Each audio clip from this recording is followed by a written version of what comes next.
I was early voting, and when I parked my car, I understood that Donald Trump was going to be our next president. Because in Ohio, unlike D.C., you could see the results in the parking lot. Saw these goddamn pickup trucks and tractors and shit. Yes, ladies and gentlemen, these were the poor whites. And I must tell you, I've never had a problem with white people ever in my life. But full disclosure, the poor whites are my least favorites. But I felt sorry for them. I know the game now. I know that rich white people call poor white people trash. And the only reason I know that is because I made so much money last year, the rich whites told me they say it at a cocktail party.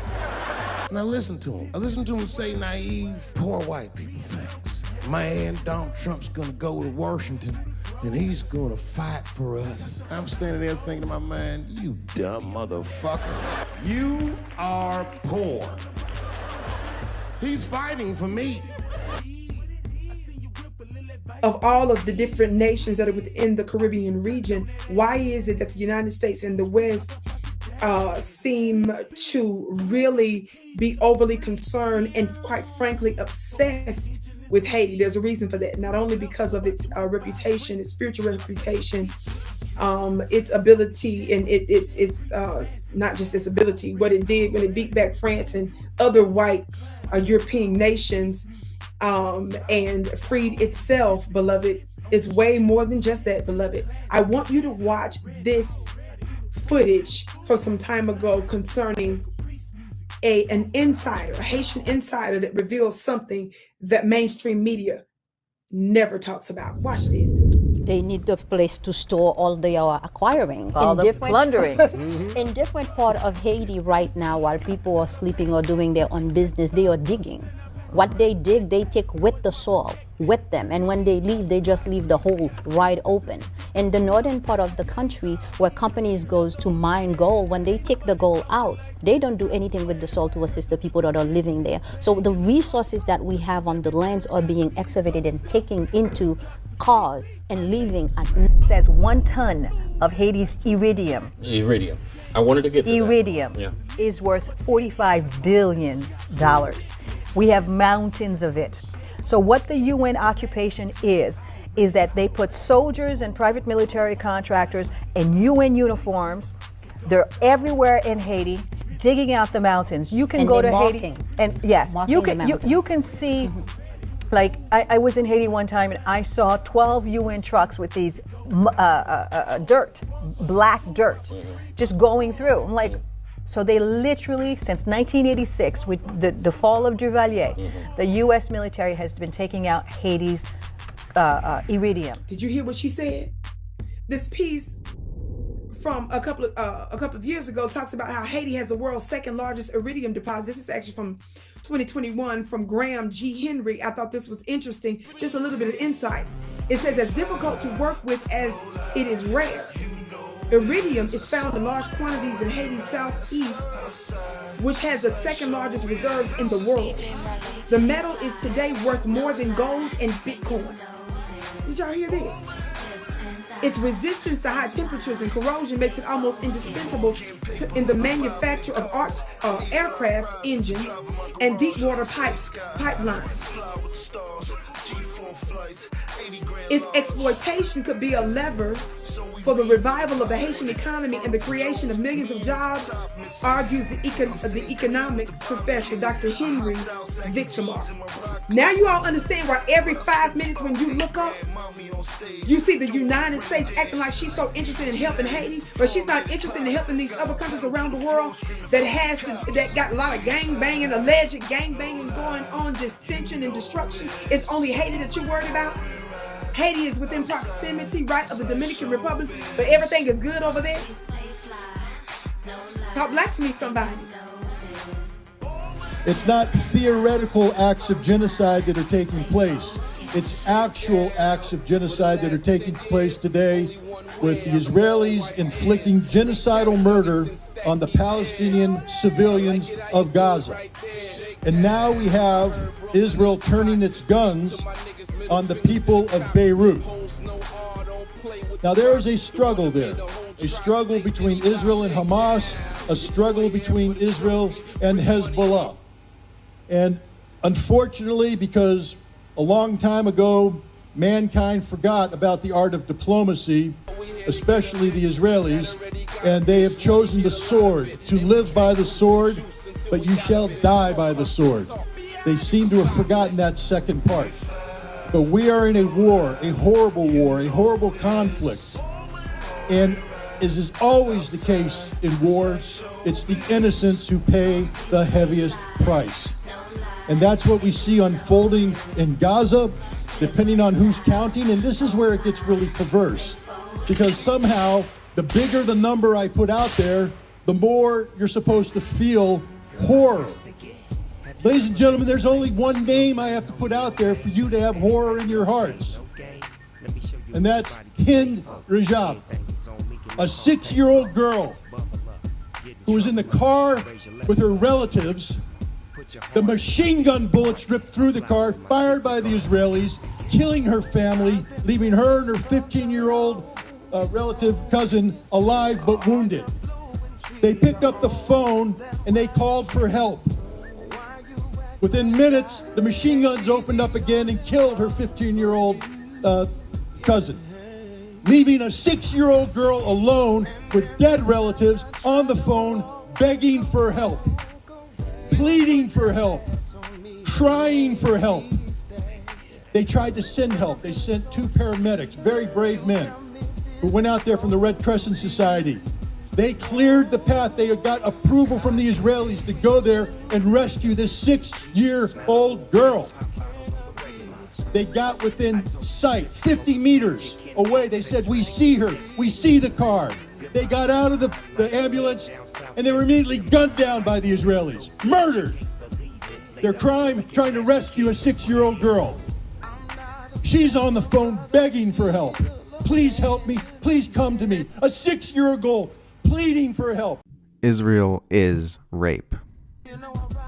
A new poll published at Israel's Institute for National Security Studies has reportedly found that 65% of Israeli Jews oppose criminal charges for IDF troops accused of gang raping a Palestinian prisoner to the point of severe injury, preferring only internal measures within the Israeli military be taken instead.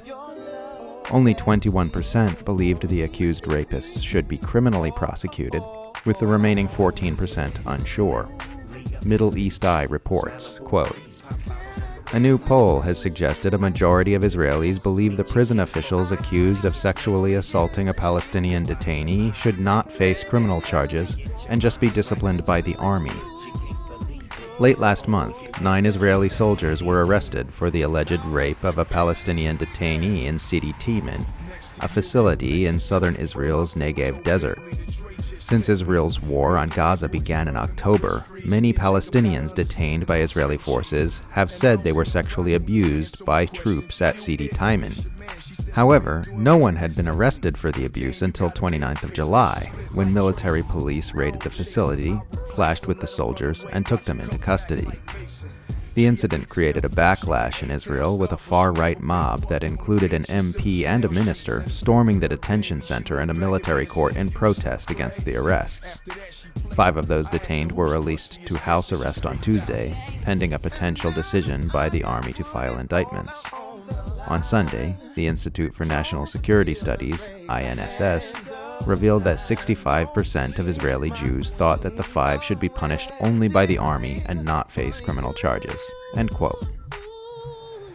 Israel has seen demonstrations that have become known as right to rape rallies ever since the arrests, with protesters demanding the accused rapists be allowed to walk free without any consequences for their actions. Earlier this month, a reporter named Yehuda Schlesinger sparked outrage with an appearance on Israel's Channel 12, during which he not only supported the accused rapists, but called for the IDF to formally implement raping Palestinian prisoners as a matter of state policy. One of the accused was invited on to Israel's Channel 14 to defend himself and tell his side of the story, while wearing a mask to hide his identity. To be clear, this is for a widely witnessed gang rape, for which there is hard video evidence.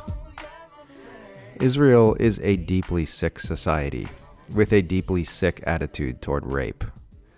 A 2011 poll published by Haaretz found that 61% of Israeli men don't view forced sex with an acquaintance as rape, and that only 7% believe marital rape is a thing.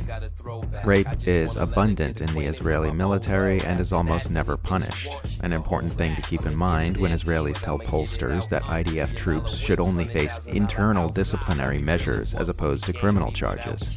In 2022, the Jerusalem Post reported that 1,542 incidents of sexual assault complaints were received by the IDF in the year 2020, and that of these, only 31 indictments were filed.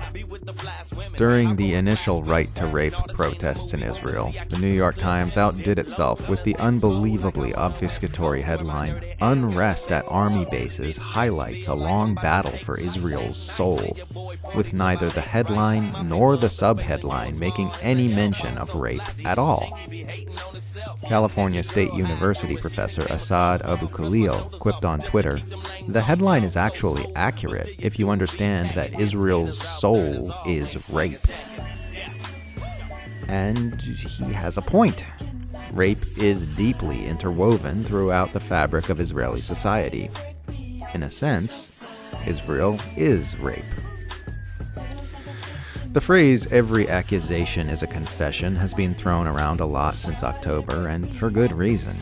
People who are deeply messed up and dysfunctional inside don't typically have the internal resources and creativity to come up with accusations out of thin air, so they tend to just accuse people they don't like of whatever they have going on inside themselves.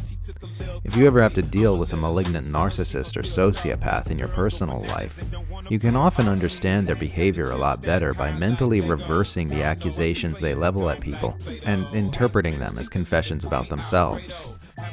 Israel and its defenders shrieked and hollered so fervently about unsubstantiated rape rumors on October 7th because they themselves have a perverse relationship with sex and bodily sovereignty. Reminder, all my work may be freely used by any platform or individual. I am just here reissuing my periodic reminder that everything I write, paint, tweet, record, or otherwise publish may be used in any way by any platform or individual who wishes to do so, with or without attribution, for any reason at all, free of charge. Israel's military launched more deadly airstrikes on Beirut's southern suburbs overnight, shortly after issuing new forced evacuation orders. The attacks on the Goberi and Burj al-Barajna neighborhoods leveled entire residential buildings. The districts where some 700,000 people used to live and work are largely empty due to Israel's assault, now in its 8th week. Lebanese officials say the latest Israeli attacks killed at least 37 people, including at least 12 emergency rescue workers killed in a strike on a civil defense center in the city of Baalbek. Meanwhile, Syria's government says at least 15 people were killed and 16 wounded, including children, when Israeli fighter jets bombed the Syrian capital Damascus on Thursday. Back in the United States, Rashida Tlaib, the only Palestinian-American member of Congress, has called on Secretary of State Antony Blinken to resign after he refused to hold Israel accountable for failing to allow U.S. aid into Gaza. Humanitarian groups report aid deliveries have fallen to an all-time low since Blinken issued his ultimatum, with just 37 trucks entering Gaza per day in October and an average of 69 trucks per day in early November. Congressmember Tlaib spoke from the House floor Thursday, displaying a photograph of an emaciated Palestinian child. U.S. law is very clear. No nation blocking U.S. humanitarian assistance can receive U.S. weapons. The Biden administration cannot pick and choose when they comply with our own laws. Children are forced to eat pet food and bug-infested flour. U.S. policy: let Israel escalate against Iran, then tell Iran not to escalate back.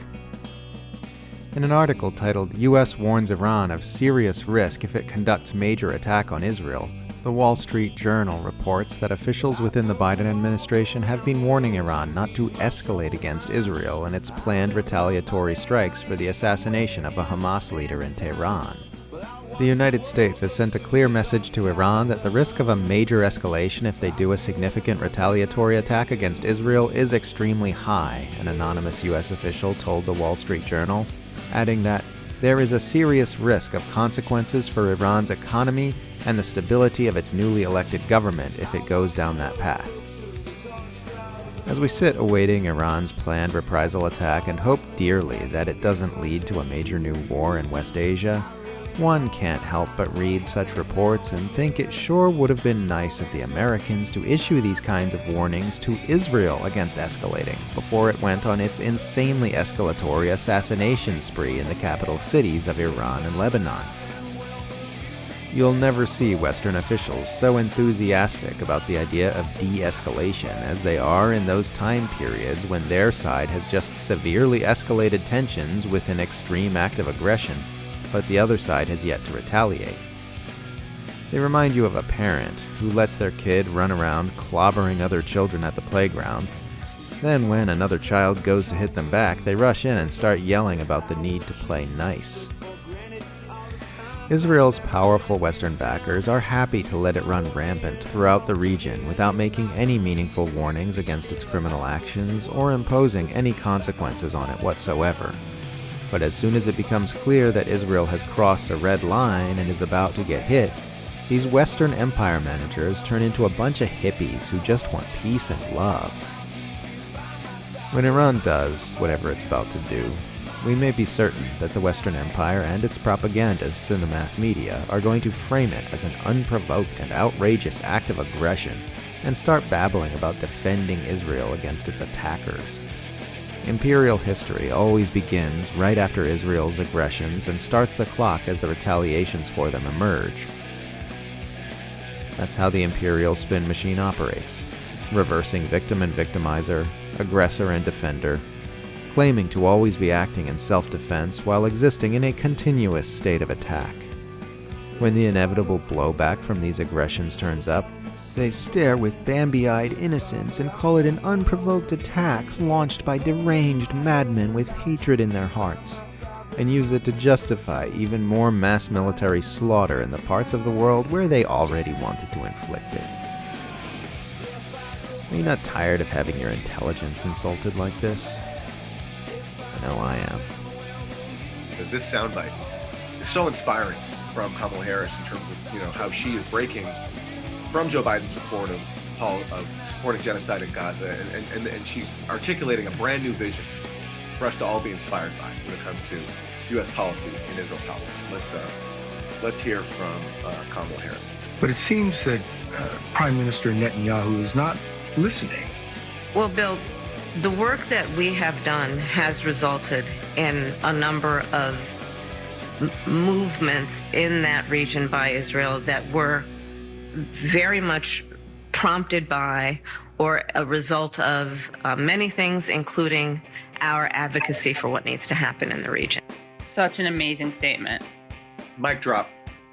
U.S. troops get hurt in the Middle East because of the assholes who put them there.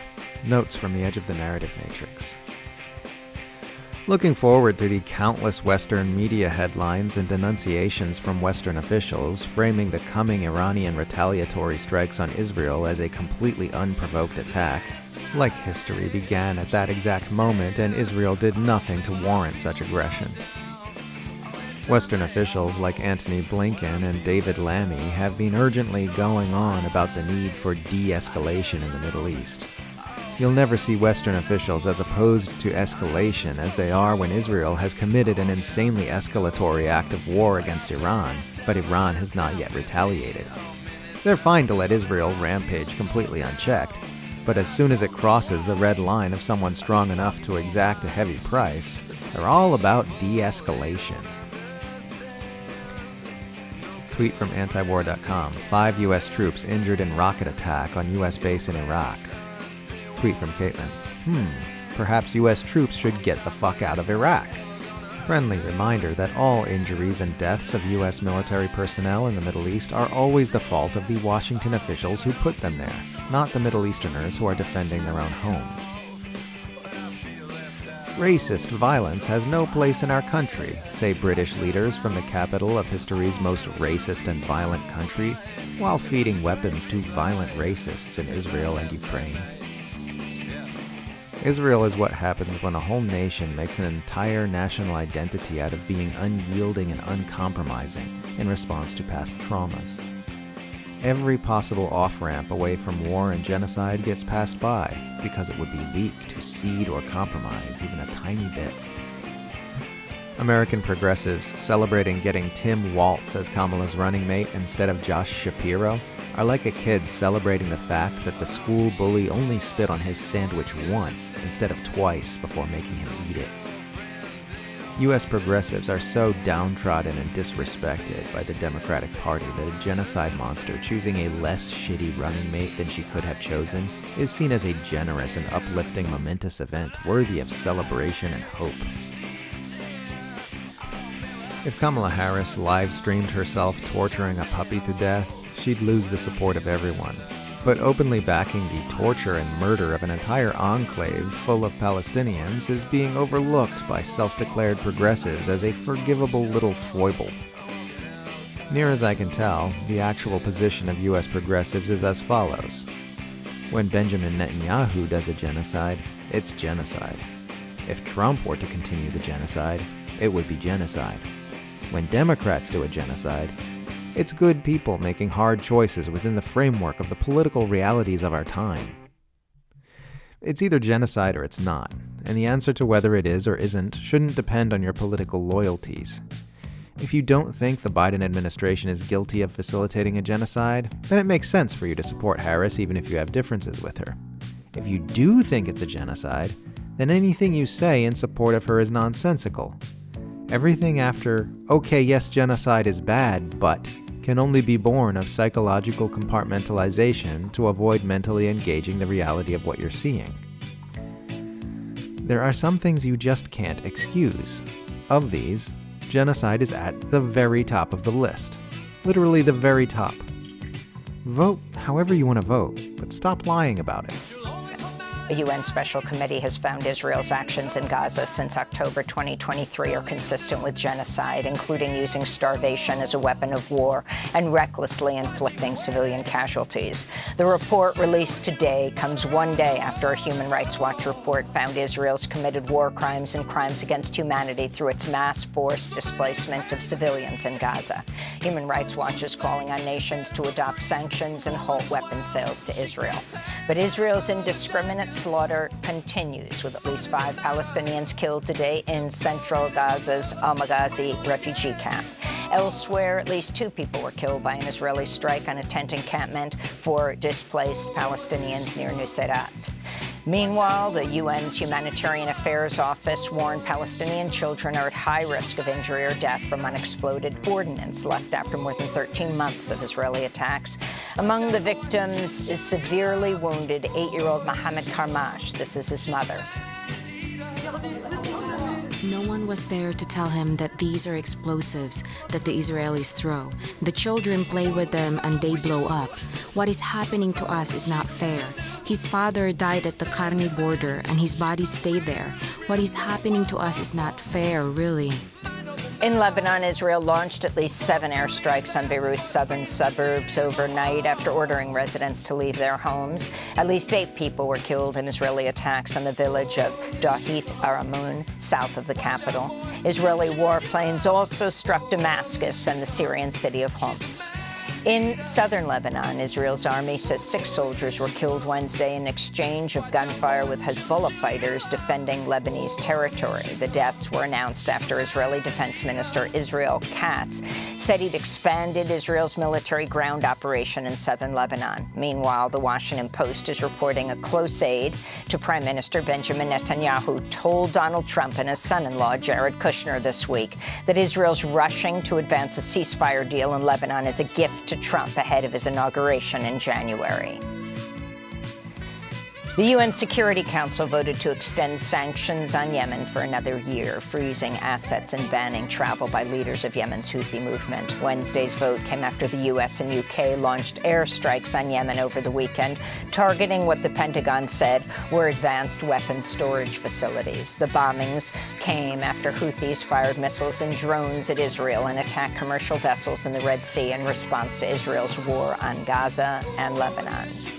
Dick Cheney will be voting for Kamala Harris.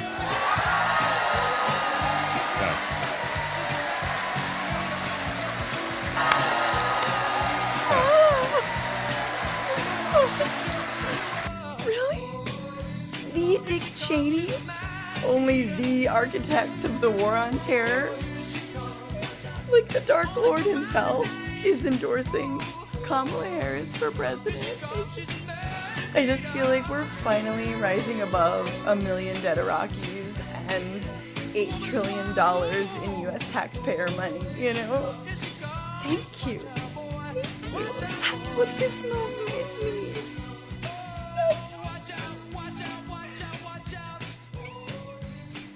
The debate was two assholes bragging about what murderous empire sluts they are. Notes from the edge of the narrative matrix. If you missed the presidential debate between Donald Trump and Kamala Harris, this was pretty much the tone of it. Trump: she's a communist. She's literally a Marxist. Harris: actually, Goldman Sachs loves me. Trump: I saw her eat a cat. It was on the TV. Harris: Dick Cheney loves me too. Trump: she won't kill any Palestinians at all. Harris: I'll kill way more Palestinians than he'll kill. Trump: I will kill the most Palestinians. I'll kill more Palestinians than anyone. Harris: you couldn't even kill one Palestinian. You are weak. Trump: I am not weak, I am strong. I am the strongest. Harris: you're a weak little girl and you'll let China win. Trump: she's gonna start a nuclear war with Russia. Harris: I will invade Russia myself and I'll kill Putin with my bare hands. I am the strongest and you are the weakest. Trump: it's not true. It's not true. Harris: I will also do the most fracking and drill the most oil. Many Republicans have said I'm the strongest. Trump: no, she's weak on immigration. Harris: I kick immigrants in the balls for fun. Commercial break. The presidential debate sucked, and they were both horrible, but Harris clearly came out looking more coherent and in control. In other words, Harris did what anyone debating Trump should have been able to do on day one. The fact that it's taken 3 whole election cycles to see a candidate dominate Trump in a basic presidential debate shows what brain-dead morons the Democrats have been serving up all these years. As a debater, she did her job.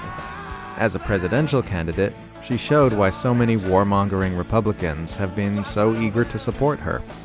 She showed that she's a Republican with pronouns in her bio, talking about how tough she's going to be on China, and how much she loves fracking and oil and Israel, and how many Republicans have endorsed her and her policies.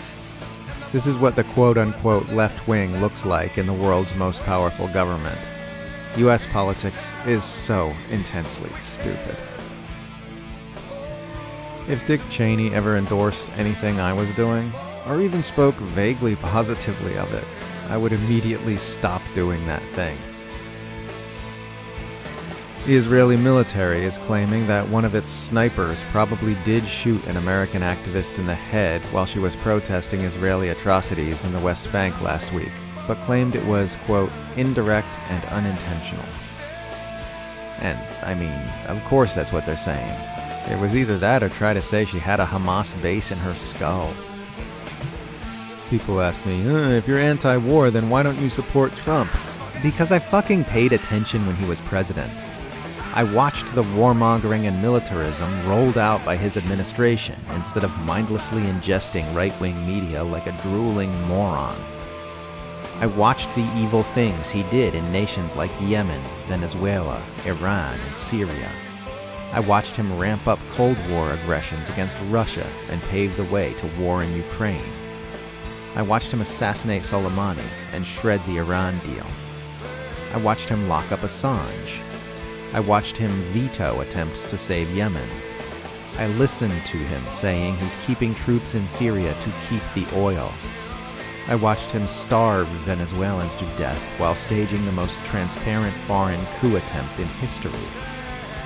I watched him appoint bloodthirsty PNAC neocons like Elliot Abrams and John motherfucking Bolton to high positions within the U.S. murder machine. I listened to Mike Pompeo say they are squeezing Iranian civilians with starvation sanctions in the hope that it will spark a civil war. I listened to Rex Tillerson brag about boats full of dead North Koreans washing up on Japan's shores because U.S. sanctions had successfully starved them to death. I watched him shamelessly facilitate agendas that had long been promoted by the worst neocons and war whores in Washington, while you dopes, who are now asking me why don't you support Trump, were letting Alex Jones and Tucker Carlson tell you how to think.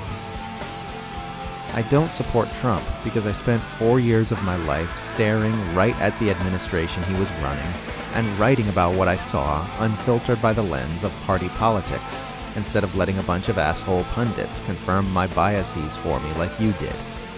That's the one and only reason we see him differently. Democrats said if Trump was re-elected in 2020, he'd unleash hell on earth. Then Biden was elected, and he unleashed hell on earth.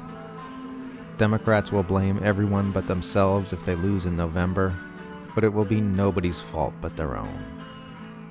In Gaza, the Palestinian Health Ministry reports Israeli strikes have killed at least 47 people and wounded more than 180 in the past 24 hours. Among the dead is a child who was killed when a massive Israeli airstrike tore through a makeshift camp for displaced Palestinians in Al-Mawasi, an area in southern Gaza designated by the Israeli army as a so-called safe humanitarian zone.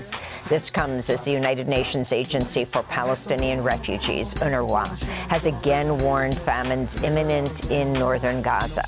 On Tuesday, top UN humanitarian official Joyce Msuya told the Security Council Israel's committed grave international crimes by blocking aid to Palestinians. She added, quote, "The daily cruelty we see in Gaza seems to have no limits."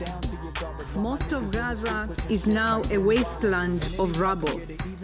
What distinction was made and what precautions were taken if more than 70% of civilian housing is either damaged or destroyed? Essential commercial goods and services, including electricity, have been all but cut off. This has led to increasing hunger, starvation, and now, as we have heard, potentially famine. We are witnessing acts reminiscent of the gravest international crimes. The Biden administration said Tuesday it will not limit weapons transfers to Israel, even after Israeli forces failed to meet a U.S.-imposed 30-day deadline to increase the flow of food and humanitarian aid into Gaza. Aid groups say Israel has only worsened the catastrophe over that period, with the amount of aid reaching Gaza now at its lowest level since December.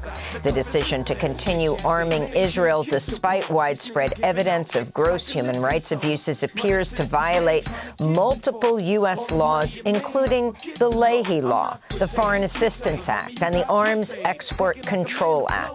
71 days from Trump taking the oath of office. What is the most important thing? Joe Biden's been a phenomenal president. He's lived up to so many of the promises he's made. There's one promise left that he could fulfill, being a transitional figure. He could resign the presidency in the next 30 days. Make Kamala Harris the president of the United States. How could Joe Biden make history in the next 71 days? He could end the genocide in Gaza. He could do something with Ukraine. He could do something with the unhoused. He could do something with climate change. No. The way the Democrats need to show that they have good ideas is literally by letting Kamala Harris be president for 71 days. That's what your vision is for making history? I mean, it's such Dem brain. Like, they don't govern. They just do symbolism. Perfect way for the Democrats to finish up this term by showing that they've learned nothing and doing the most Dem brain thing ever and a consultant-driven thing ever. For those keeping track of the calendar, Israel's 30-day deadline to get more humanitarian aid into Gaza has passed. So you might notice the date highlighted at the bottom of the screenshot there from October 15th, 2024. U.S. warns Israel it may withhold arms unless Gaza aid starts flowing. Now, they gave them a 30-day deadline in mid-October. And in early November, there was an election. So you can really see what this was all along. This was a pitch to the progressives that, hey, we're gonna hold Israel accountable after Election Day, so vote for us. This at the time was tweeted out. Barak Ravid, Secretary of State Blinken, and Secretary of Defense Austin sent a letter on Monday to Israel demanding it take steps within 30 days to improve the humanitarian situation in Gaza in order to avoid consequences in U.S. law for U.S. military aid to Israel. See letter here. Okay, so they made some specific stipulations about what they were looking for, enabling a minimum of 350 trucks per day to enter Gaza through upholding your prior commitment to allow assistance to enter Gaza consistently through all 4 major crossings, as well as opening a new 5th crossing. So a minimum of 350 trucks per day. There's a list of other demands, but that's the one I want you to remember in a few minutes. Now, understand here, before this list of demands, the letter reads, to reverse the downward humanitarian trajectory and consistent with its assurances to us, Israel must, starting now and within 30 days, act on the following concrete measures. Failure to demonstrate a sustained commitment to implementing and maintaining these measures may have implications for U.S. policy. The amount of aid entering Gaza had fallen by 50% since April. By law, the U.S. government cannot give aid to foreign military forces deemed by the State Department to be committing gross violations of human rights. UN officials have said Israel's continued blocking of humanitarian aid and targeting of humanitarian workers constitute violations of international law and could amount to war crimes. So we're going to play some State Department video here in just a second, but I just do want to take a pause. You know, when we were on the Post-Duopoly show, Nick said that it would really be a stain on humanity if Kamala wins this election, given what's happening now. And that's what I thought when I read this. Imagine if they had won the election. Let's just say in a parallel universe, in an alternate universe, where Arab and Muslim voters in Michigan were actually really won over by this boondoggle of, oh, well, we're going to give them 30 days to increase aid. Imagine they had won the election. Imagine that progressives had rallied around them and voted for them based on this promise. And then 10 days after the election, they say, well, our findings are in. Turns out they're doing a bang-up job, so we're going to keep the weapons going. Like, these are just it is just the most vile, despicable administration easily since George W. Bush. In a way, worse. I mean, I never thought I would say that about an administration, but in a way, it's worse. Yeah. Now, look, George Bush would have done the same thing had circumstances been this, right? Sure. But in a way, this is worse. I mean, this is just the deliberate shooting of fish in a barrel. You know, with Iraq, you could say they were totally indifferent to the suffering that operation would visit upon Iraqi civilians. But this wasn't a sustained and deliberate effort to murder as many civilians as possible or displace as many civilians as possible. That wasn't the point. That wasn't the express stated goal of They just did not care about the collateral damage. They just didn't care if it happened or not. This is intentional. This is malice. I mean, this is pure, unadulterated evil. And look at what they tried to do. They tried to trick people into voting for them based on this bullshit plan of we're going to increase aid. We're going to stop weapons if they don't increase aid in 30 days. They had no intention of doing it ever, obviously. Yeah, and what's really interesting is they lost. So there's not even really a political angle. That is how owned they are. If they really had that principle, but thought having AIPAC coming after them was too dangerous, well, you lost now. Yep. Well, now they're stuck eating shit. And they still won't do it. Exactly. Now they're stuck eating shit. And boy, are they going to eat a lot of shit. Here is the press conference.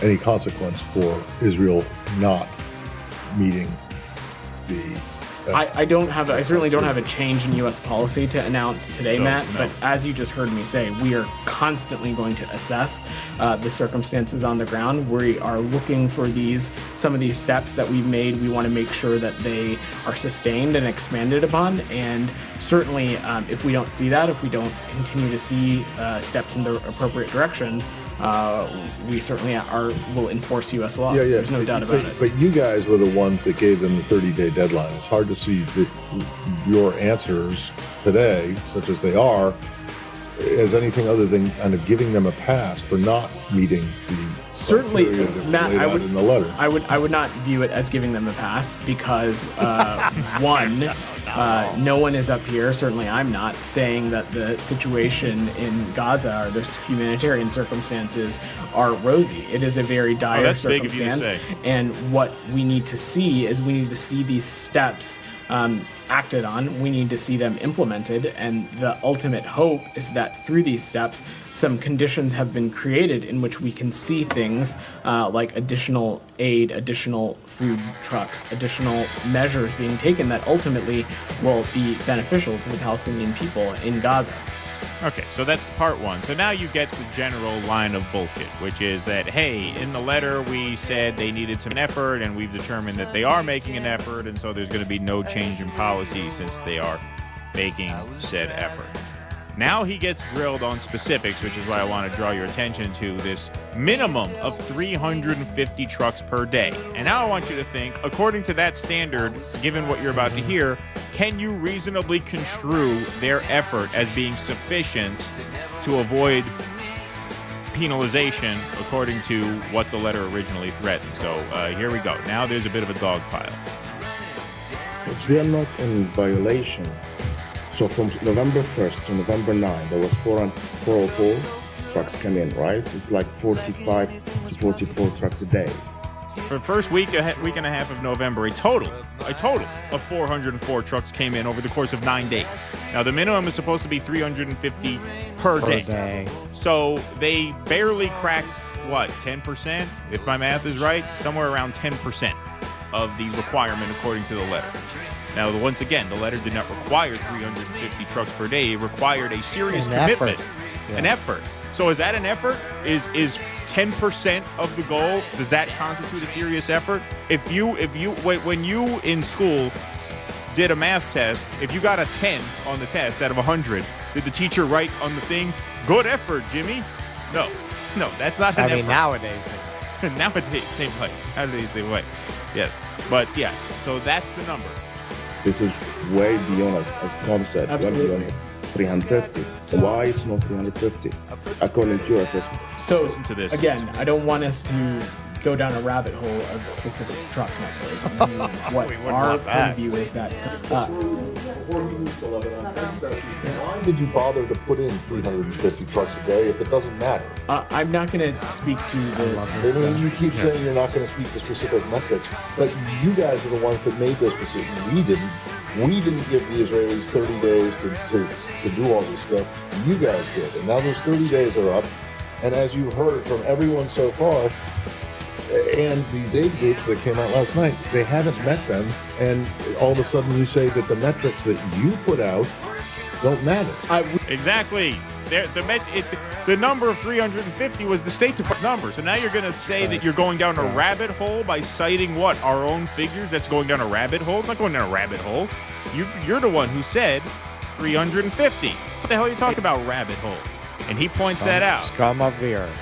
This guy's great. I love everything about this guy. You know, I tell the MAGA people that they're a little gay for Trump. All right, you can have it. I'm a little gay for Matt Lee. Yeah, right, exactly. Yeah. I never said that they don't matter. What I said was... These are metrics exactly like you put out. It's not a rabbit hole. Meaning I don't want to take up time getting into a specific tit for tat on, truck numbers. You can't take those that. metrics, the metrics and the number of, let me just be very clear, the metrics and the number of trucks getting into Gaza every day absolutely matter. Well, you just said they didn't. Right. I mean, you just said they didn't matter enough to determine whether we give them weapons. Right, you said it was a rabbit hole. Yeah. Right. Yeah. No, he Crazy just gets stuff. Crazy. He gets. Yeah. pretty body here. It is. I said that to him because I did not want to get into a specific technical conversation on inflows and outflows. I don't have more updated numbers for you beyond the ones that I said. If you're not prepared for a technical conversation, then why did you lay out that criteria in the letter? Yeah. The answer is because it was all bullshit. Well, it was all bullshit to try Yeah. and trick progressives and Arabs into voting for you. And it didn't work. Now you stand up here a fucking loser who's going to be out on your ass in 60 days having to justify this bullshit story that you told in the most transparently cynical way. Like, the timing of that could not have been more obvious. In mid-October, you give them 30 days. Right after the election. Yeah, I mean, it's just unbelievable. And now you're caught in this lie as the losing candidate. It'd be one thing if you actually won. If you could at least boast to your buddies backstage, hey, turns out they bought it. We're here for another 4 years, whether they like it or not. No, you're a fucking loser. You come out a loser now having to sell this. And the credit to this team of press people, they're not having it. They are all over him here. Focused on. One more thing, when you said we're going to continue to make those assessments, Just to your point. can you point us to one assessment on any kind of IHL violation that the administration has done since the beginning of Gaza war? Humaira, since October 7th, when we have seen certain things take place that are inconsistent with perhaps maybe how we would have gone about such a endeavor, or they are inconsistent with international law, we have raised those and addressed those specifically. Oh, you have seen things that were inconsistent with IHL? What I'm talking about specifically is incidents that could potentially have had components of that. Okay, now look at the example he points to now. Example I would give is the incident involving World Central Kitchen workers. When that incident happened, the example is when the white people got killed. Now look, that's not to denigrate. Those people were heroes, No, obviously. not at all. Not Those at people all. are heroes. They're much braver than I am, and it's a horrible crime that they were victim of. But it is telling that the first crime he references there as a possible violation of international law. Lafredo's braver than we are. We wouldn't fucking set foot in that country. Of course. So that's not to dismiss what happened to them. It's obviously horrific. But it is telling that the first example of a possible violation of international law is when the Europeans got killed. Yep. I mean, that does say something about how they view. Well, of course it does. Well, that was how we covered it. We covered that on Jimmy's at the time. And that was our angle. Like, hey, yeah, look, not to take away from them, but there's a reason that all of a sudden the press's hair was on fire. All of a sudden, all these people who are giving Israel a free pass, Morning Joe, they're all talking now about cutting off financially. It hadn't said a syllable in that direction until a few white people got killed. Yep.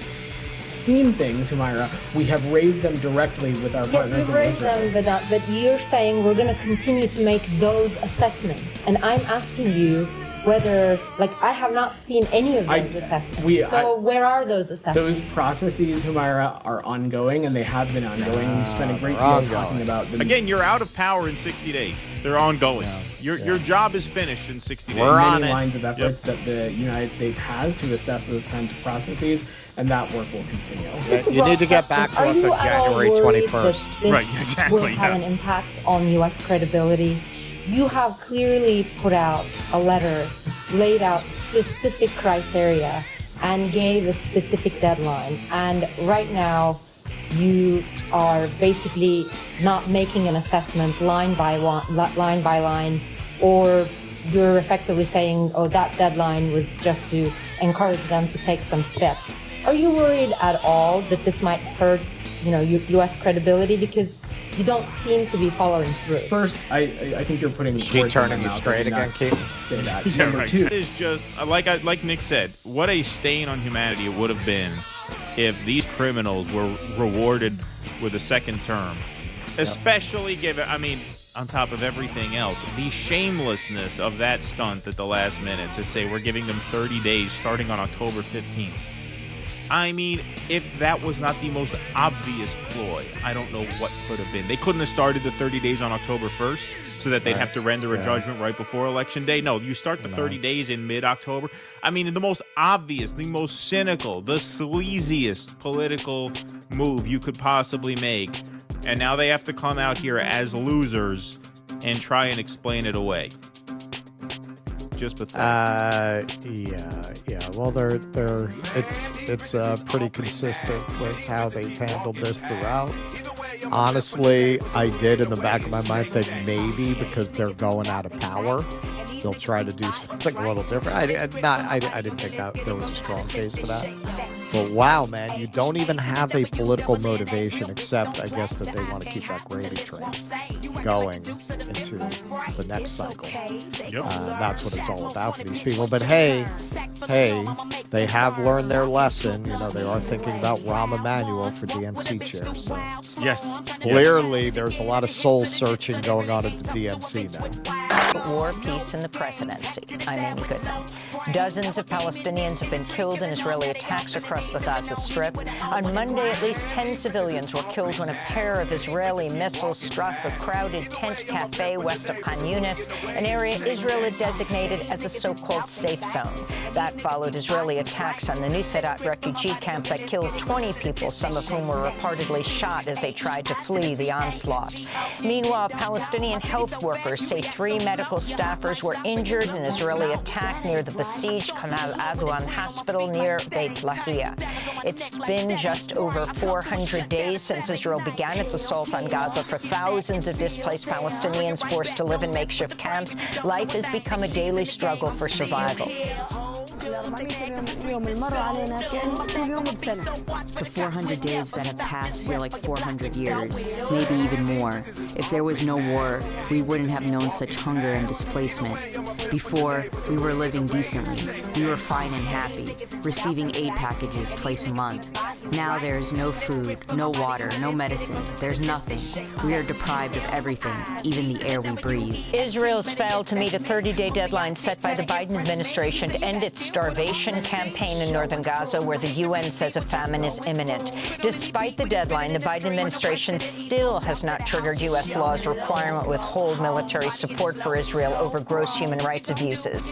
In a report co-signed by Oxfam, Refugees International and Save the Children relief groups write that Israel entirely failed to meet 15 of 19 U.S. demands, warning the situation in northern Gaza is, quote, in an even more dire state today than a month ago, unquote.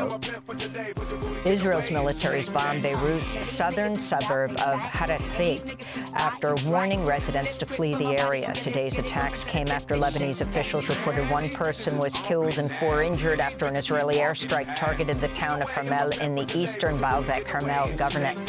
On Monday, Israel's newly appointed defense minister, Israel Katz, ruled out even a temporary peace deal, declaring, quote, there will be no ceasefire and no pause, unquote. Israel's far-right finance minister, Bezalel Smotrich, told Israeli lawmakers he's ordered work to begin so that Israel can annex the occupied West Bank. To be pro-Israel is to be pro-war. Notes from the Edge of the Narrative Matrix. The way raw video evidence debunked the Amsterdam pogrom narrative in real time, in full view of the entire world, is exactly why Israel hates journalists.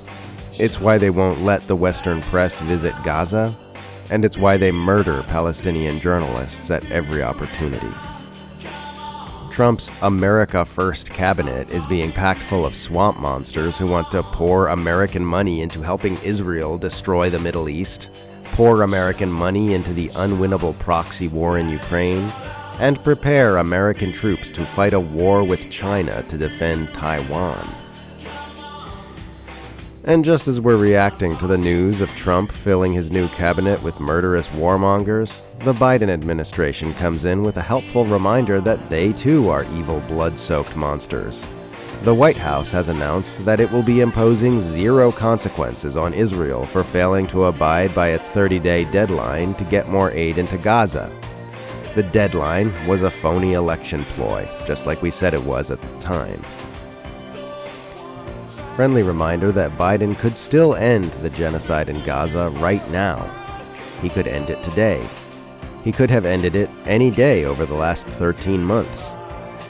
Israel's atrocities will continue into the next administration because the Biden administration wants them to. Everything American liberals are worried will be done to them by the Trump administration are things that were done to people in other countries by the Biden administration. Anyone who supported Trump on anti-war grounds already has more than enough evidence to stop doing so. If you are still supporting him after his cabinet picks thus far, you are going to support him no matter what he does on foreign policy, because you don't really care about peace. You just care about your favorite political party winning. I'm already getting Trump supporters all over my replies, telling me that the hawkish inclinations I'm seeing from the incoming administration aren't what they look like. They did this throughout his entire first term. 4 fucking years of morons telling me the insane acts of warmongering I was witnessing were actually fine and good, or even brilliant strategic maneuvers against the deep state warmongers. Really not looking forward to another 4 years of this shit. Being pro-Israel is being pro-war, because the state of Israel cannot exist in its present iteration without non-stop US-backed military violence. Supporting Israel necessarily means supporting endless Western military interventionism in the Middle East. Trump supporters keep lying to themselves about this. It was obvious that Trump's anti-neocon shtick was bullshit even before his cabinet picks. You cannot be anti-neocon and also be Israel's BFF. That's not a thing. U.S. military support for Israel is absolutely central to the neoconservative ideology. Just research the history of neocons and PNAC. Trump and his allies talk a big game about massively unpopular Bush-era neocons, but Trump has always been fully aligned with those same neocons on Israeli warmongering. He had actual PNAC members in his cabinet like Elliott Abrams and John Bolton, for fuck's sake, and has openly admitted to being bought and owned by the Adelsons. So the Trump faction is doing this weird cognitive dissonance straddle where they're more or less completely aligned with the neocons on Middle East policy and China policy as well, for the record, while posturing as big opponents of neoconservatives and warmongers. There is a faction of the MAGA movement which is anti-Israel, or at least anti-US aid for Israel, but they are a much smaller and far less powerful contingent. It will be interesting to see how this plays out. When people defend the Gaza genocide by saying, "Those Arabs hate gay people," or whatever, they're admitting that they think someone having different beliefs than their own justifies wiping out their entire population. You normally hear this argument from right-wing Israel supporters speaking to left-wing Palestine supporters. They assume it's a debate-winning argument because they know leftists support LGBTQ rights. So upon hearing this, the leftists will say, "Oh, okay, we'll kill them all then." Leaving aside the premise that all Palestinians hate gay people, which is of course silly, the fact that they project this assumption onto others says a lot about their own worldview. Anyone making this argument is telling you they would support the mass military slaughter of you and everyone who thinks like you if given the opportunity, because they believe those who think different from themselves should be exterminated. Leftists, liberals, and rightists all mean very different things when they say they support free speech.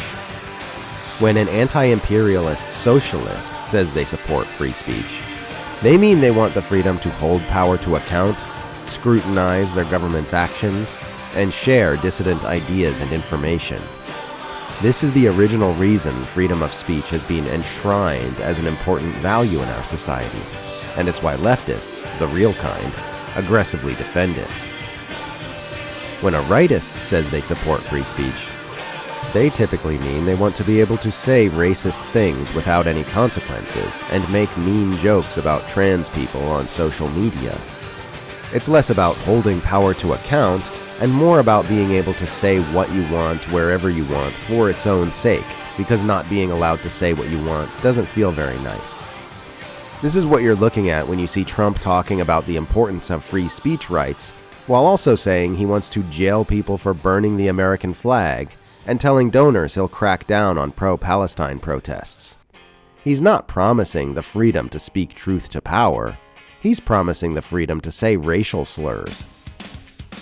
When a liberal says they support free speech, they typically mean they support free speech for themselves and people who think like them, and for the citizens of enemy countries like Iran and China.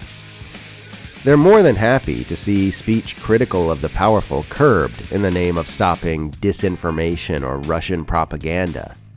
They support Silicon Valley tech platforms collaborating intimately with U.S. government agencies to suppress dissident ideas and information, so long as doing so doesn't benefit a rival political faction. They believe their worldview is the way, the truth, and the light, and that information needs to circulate in a way that helps others believe this too. There are, of course, exceptions and variations on this. American libertarians are often an odd hybrid of the leftist and rightist schools of thought on free speech, for example. It's good to be aware that when someone says they support free speech, they could mean something very, very different from what you mean when you say it.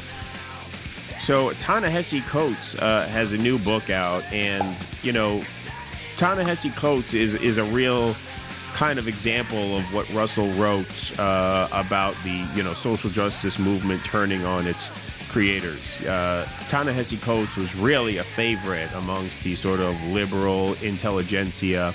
It was always a bit more too progressive for their taste, but they liked that. They liked having him, you know,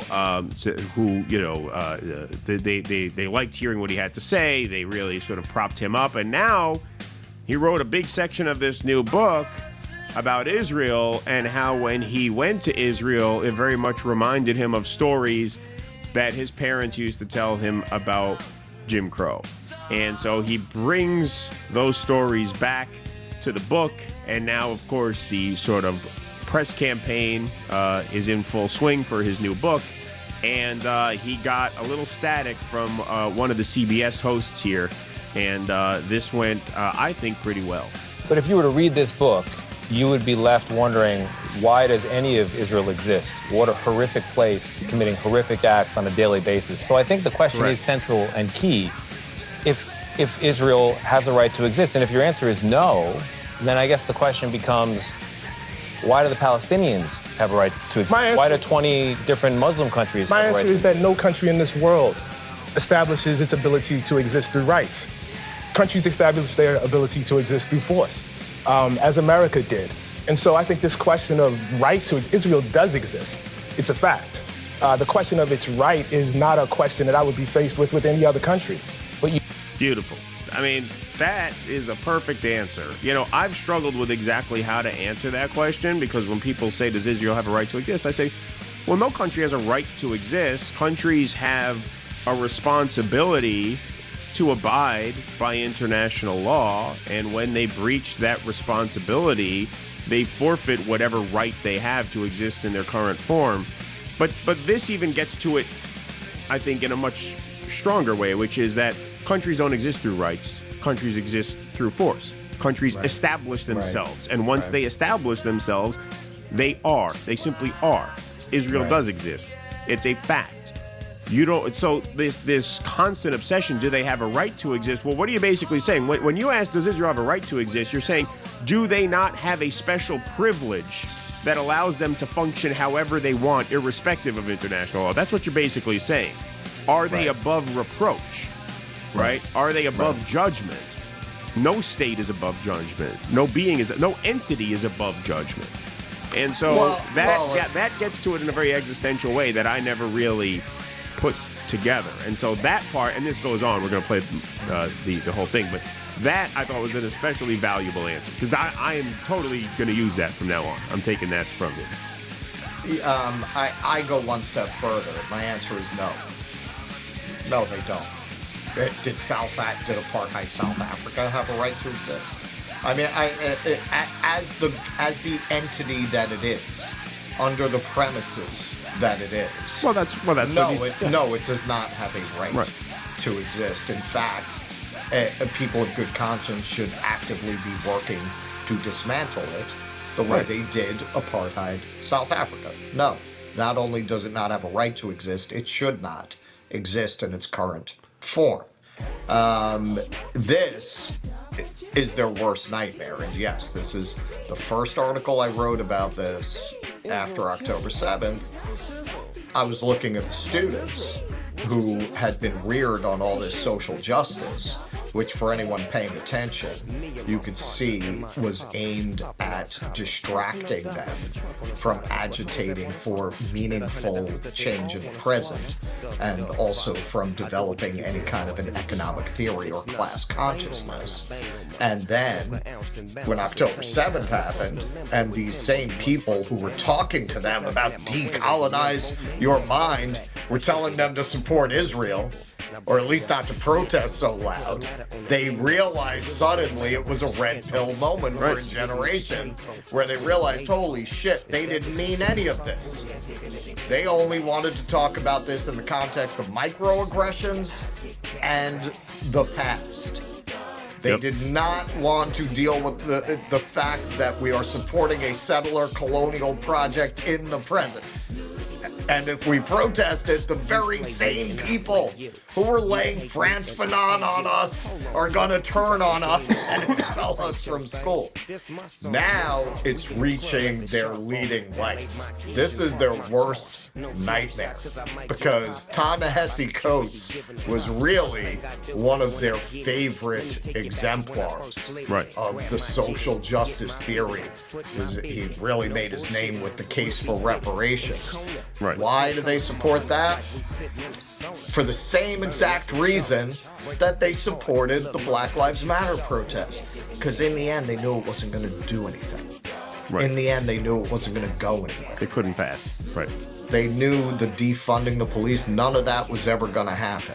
So, oh yes, the case for reparations. Yes, that's all these people are about. That's all they're about. They want to virtue signal off of ideas that are going to have no impact on their lives. That's it. Now, to have this guy that they really propped up and put out there as a moral example, making this kind of an apartheid case against Israel, that is some chickens coming home to roost shit, and I'm loving it. Absolutely. You write a book that delegitimizes the pillars of Israel. It seems like an effort to topple the whole building of it. So I come back to the question, and it's what I struggled with throughout this book. What is it that so particularly offends you about the existence of a Jewish state that is a Jewish safe place and not any of the other states out there? There's nothing that offends me about a Jewish state. I am offended by the idea of states built on ethnocracy, no matter where they are. Muslim included. I would not want a state where any group of people laid down their citizenship rights based on ethnicity. The country of Israel is a state in which half the population exists on one tier of citizenship, and everybody else that's ruled by Israelis exists on another tier, including Palestinian Israeli citizens. The only people that exist on that first tier are Israeli Jews. Why do we support that? Why is that okay? I'm the child of Jim Crow. I'm the child of people that were born into a country where that was exactly the case, of American apartheid. I walk over there and I walk through the occupied territories and I walk down the street in Hebron. And a guy says to me, I can't walk down the street unless I profess my religion. I'm with another path. No. I want to. This is very, very important. It is important. It is extremely important. Yeah, lay it down. Oh, you think it's important? I mean, if you thought it was so important, you may not have asked that question. It seems like you're trying to delegitimize. Yeah. Lay it down, brother. Yeah, lay it down. Right. Alvin says it seems like you're trying to delegitimize the very pillars of Israel. Well, yes. Yes, if by the pillars of Israel you mean that it is an apartheid ethno state, then yes, yes, that has to be criticized. Who do you think this guy is? Like, and then he says, well, what is the problem with the Jewish state? And his answer is good. He says it's not that it's a Jewish state; it's that it is an ethno state. An ethno state of any kind should not be supported. Right? I mean, that is illegitimate, yes, according to the premises that we try and run societies by here in the quote-unquote advanced world. Right? So what are we doing propping up this apartheid ethno state? It's not, it's like, but the inability, and this is what I mean, like, and this is where the brainwashing comes in. A guy like this asked that question, he only sees it through the lens of, well, you must be the enemy of the Jews. Your problem is with the Jews. Yep. Whereas he says, no, my problem is not with the Jews. My problem is with apartheid. That's the problem. That's the problem. Well, and that is Hasbara.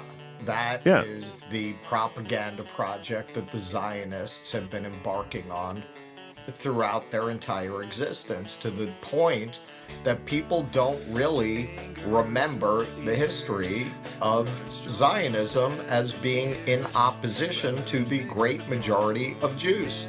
Right. The majority of Jews did not support it. They saw it as a crackpot scheme. They saw it as a crazy idea, and a lot of them saw it as contradictory to the religion, as we'll see in a video later. That's when you see people like Rebbe Weiss, that is what they're articulating, and that's what they're preserving. Judaism is a religion, like any other religion. It is not tied to a race or a place. By the 19th century, that is how it had evolved. This idea that, oh, the Jews were waiting 2,000 years to return to Israel, it's total bullshit. A small sect of non-religious Jews became obsessed with this idea. Right. Yep. All right, so I backed this up about 10 seconds just so we get the momentum back, so we understand fully the context, so he can lay it down for this guy. Street in Hebron. And a guy says to me, I can't walk down the street unless I profess my religion. I'm with another pastor. No. I want to. This is very, very important. It is important. It is extremely important. Yeah, lay it down. I'm working with the person that is guiding me is a Palestinian whose father, whose grandfather and grandmother was born in this town. And I have more freedom to walk than he does. He can't ride on certain roads. He can't get water in the same way that Israeli citizens who live less than a mile away from him can. And why is that okay? Why is that? Why is there no agency in this book for the Palestinians? They exist in your narrative merely as victims of the Israelis, as though they were not. I mean, you can't make stupid like this. Oh my God. You can't why aren't you giving agency to the blacks in apartheid South Africa? Exactly. You're only blaming the whites for apartheid. Yeah. Yeah, that's what he's saying. That's what he's saying. He's saying, aren't they to blame for the fact that they can't access water in the same way that Israeli Jews can access water? Well, what is it about them that makes us oppress them? It's this very like abusive husband kind of thing. Yep. Look what you make us do. Look. Why do you make us hit you like that? What he's getting into is the broader narrative that. I remember this narrative when I was in Hebrew school.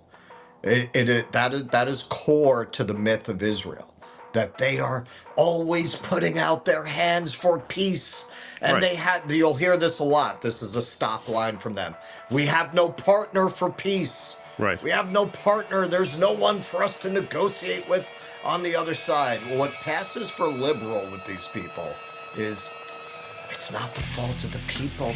They have this bad leadership, with the underlying implication being that they have a backward culture that empowers this kind of leadership. It's very much these ignorant savages. They won't say it, but that's the underlying implication. They're ignorant savages being abused by leadership that takes advantage of their ignorance and their backward ways. Exactly. And besides from being just, as you described there, a very racist point to make, this is a politically sort of illiterate point to make also, because he's saying, well, do they have agency? Well, actually, like, as a matter of political facts, they don't have agency. They are penned into an open-air concentration camp. Israel carried out deadly strikes on Gaza, Lebanon, and Syria over the weekend, while the United States bombed Yemen over the past 2 nights. This comes as Saudi Arabia is hosting dozens of world leaders for an Arab Islamic summit in Riyadh to discuss Israeli aggression in the region. In Gaza, Israel struck a family home in the Jabalia refugee camp early Sunday, killing 36 Palestinians, including at least 13 children and 9 women. Relatives of the family decried the attack. The home of Abu Sobeh al-Aloush was crowded with residents not affiliated with any organization. They are simply people trying to make a living. minding their own business, and have no involvement with anyone. This strike targeted civilians who have no ties to any groups or organizations. More than 50 people were there, as their grandchildren, children, and daughters, all displaced, had taken refuge with them, seeking safety. The house was struck while they were all inside. Later in the broadcast, we'll hear from Palestinian-American human rights professor Noor Erakat, who will talk about the attack on Jabalia. Israel's killed at least 4 more Palestinian journalists in Gaza. Mohammed Qais and his wife died in an airstrike on their tent near the Nuseirat refugee camp. Ahmad and Zara Abu Sakhel were killed in an Israeli airstrike targeting a school in Al-Tufa. The radio broadcaster Khalid Abu Zir was killed on Friday. This comes as the UN-backed Famine Review Committee has issued a dire warning saying there's a, quote, strong likelihood that famine is imminent in areas of northern Gaza. In other news, Qatar has withdrawn from its role as mediator between Israel and Hamas. Israel's also continuing its assault on Lebanon despite Israeli claims ceasefire talks are progressing. On Saturday, Israeli strikes killed 20 people in and around the ancient city of Baalbek. On Sunday, an Israeli strike on the village of Almat, north of Beirut, killed 23 people, including at least 3 children. Israel also targeted numerous villages in the West Bekaa region.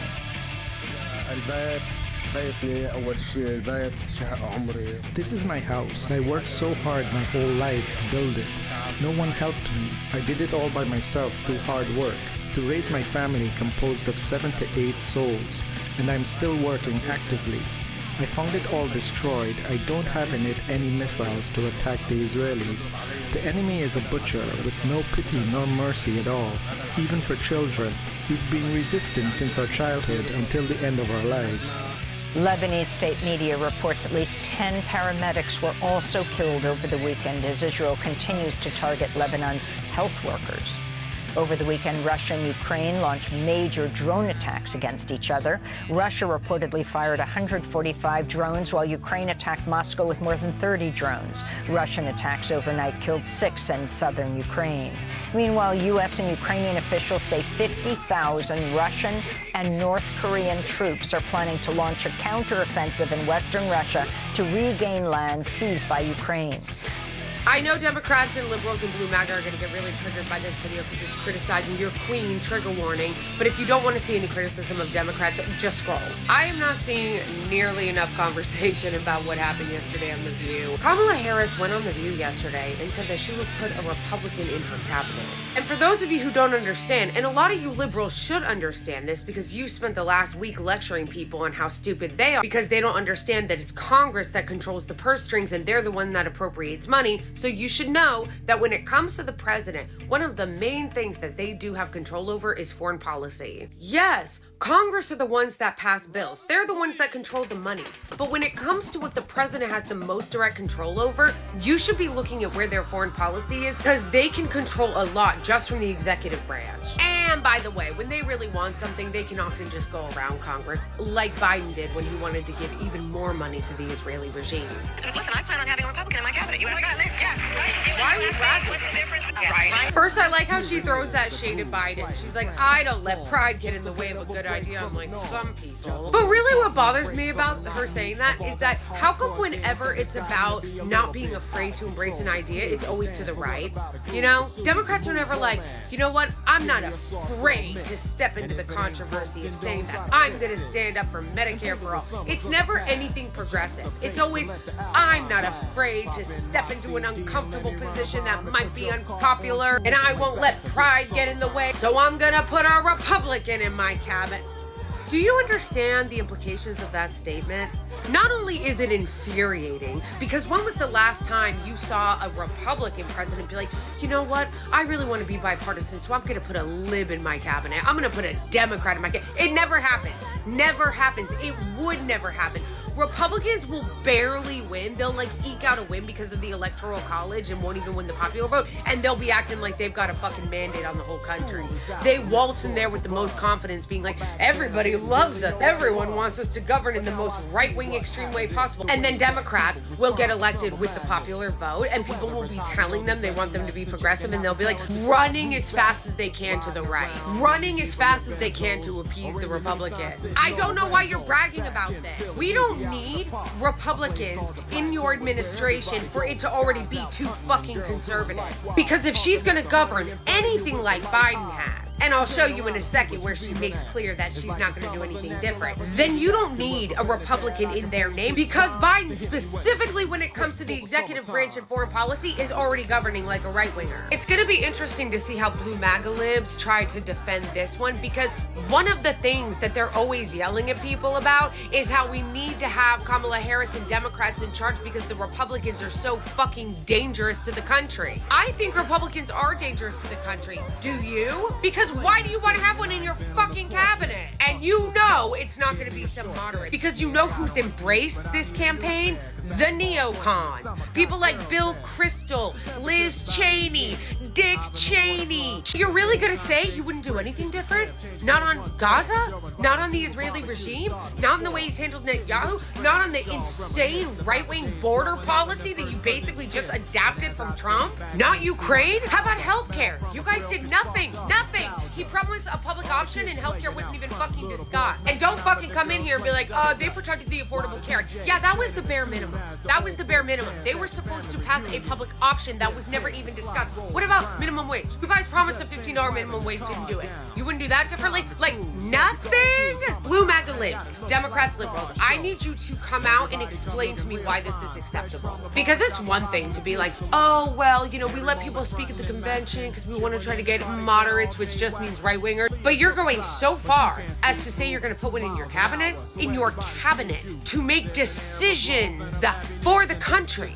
If we wanted Republicans, and if people want Republicans, they will just vote for Trump. Do you see Trump coming out here saying that he's going to moderate his position and put a Democrat in his cabinet? Explain. Explain how this is acceptable and defensible, because your whole thing is Republicans are dangerous, and that's why Trump can't win. That's why Republicans can't win. So why the fuck is she trying to normal wash them? Approaching a year of genocide. Notes from the edge of the narrative matrix. Person watching October 7th. Why would Hamas do such a thing? Person watching Israel's actions for the past year. Oh, that's why. Everything Israel has done since October 7th are things it was doing before October 7th. Raping, torturing, stealing, siege warfare, killing kids with snipers, murdering journalists and healthcare workers.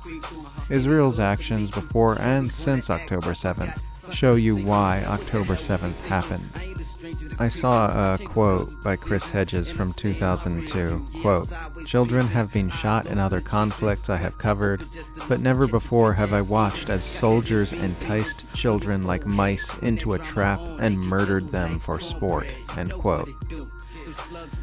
I think a huge amount of Israeli depravity hides behind Westerners giving Israel the benefit of the doubt, thinking, no nation that my government supports could possibly be that evil. And if they were, I would have heard about it in the news. But Israel is that evil. Always has been. It's been a year. You don't get to say that Biden or Harris are working tirelessly to end the destruction of Gaza. Clearly they aren't. You can say you hate the genocide, but you're supporting Harris even though she'll continue it. You can say you're fine with genocide, and you support Harris because you don't care if Palestinian people are being butchered at mass scale. But what you can't say is that Harris or Biden are doing anything to stop it or slow it down. There is a year of evidence proving this false. If you want to support the genocide lady, then do so. But you don't get to demand that I pretend you're doing something other than what you are doing just for your emotional comfort, or to coddle your self-image. That's not a thing. You're entitled to support whatever politician you want to support, but you're not entitled to have other people let you feel nice feelings about it. Westerners are so morally bankrupt that I often find myself saying things like, imagine if Kamala Harris live-streamed herself murdering a puppy, because talking about her support for an active genocide of human beings in the Middle East doesn't morally resonate with them. Don't shoot the messenger, Harris fans. Those of us who criticize her didn't force her to spend a year vocally supporting a genocide.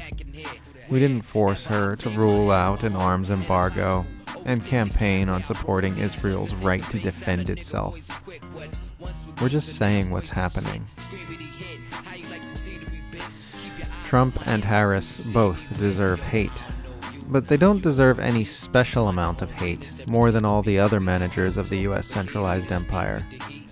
If it wasn't them running, it would be two equally evil monsters of the same politics. Don't personalize the evils of the empire. The most remarkable thing about Trump and Harris is how unremarkable they are. The thing that matters most about them is how little they matter. They're just mindless empire goons who can be swapped out and replaced with an ideological clone at the drop of a hat. We just watched this happen in real time with Joe Biden.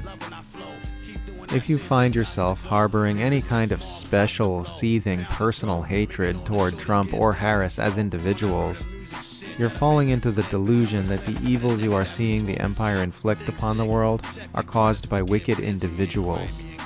This leads to the delusion that it's the individuals who are the problem, rather than the empire itself and the systems which prop it up, which then leads to the delusion that all you need to do to fix the problems is change out the individuals.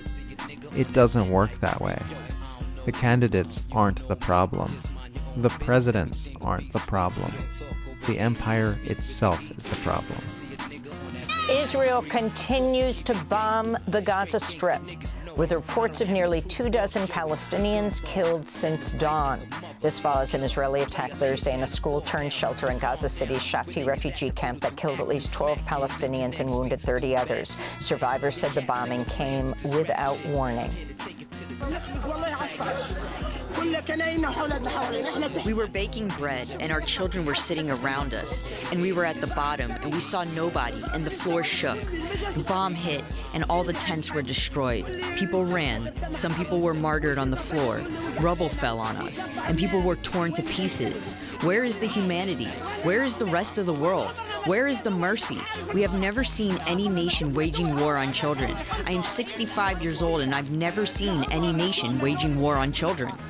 For the last 7 weeks, Israel has allowed almost no food or aid into northern Gaza as the UN's repeatedly warned the entire northern population is, quote, at imminent risk of dying, unquote.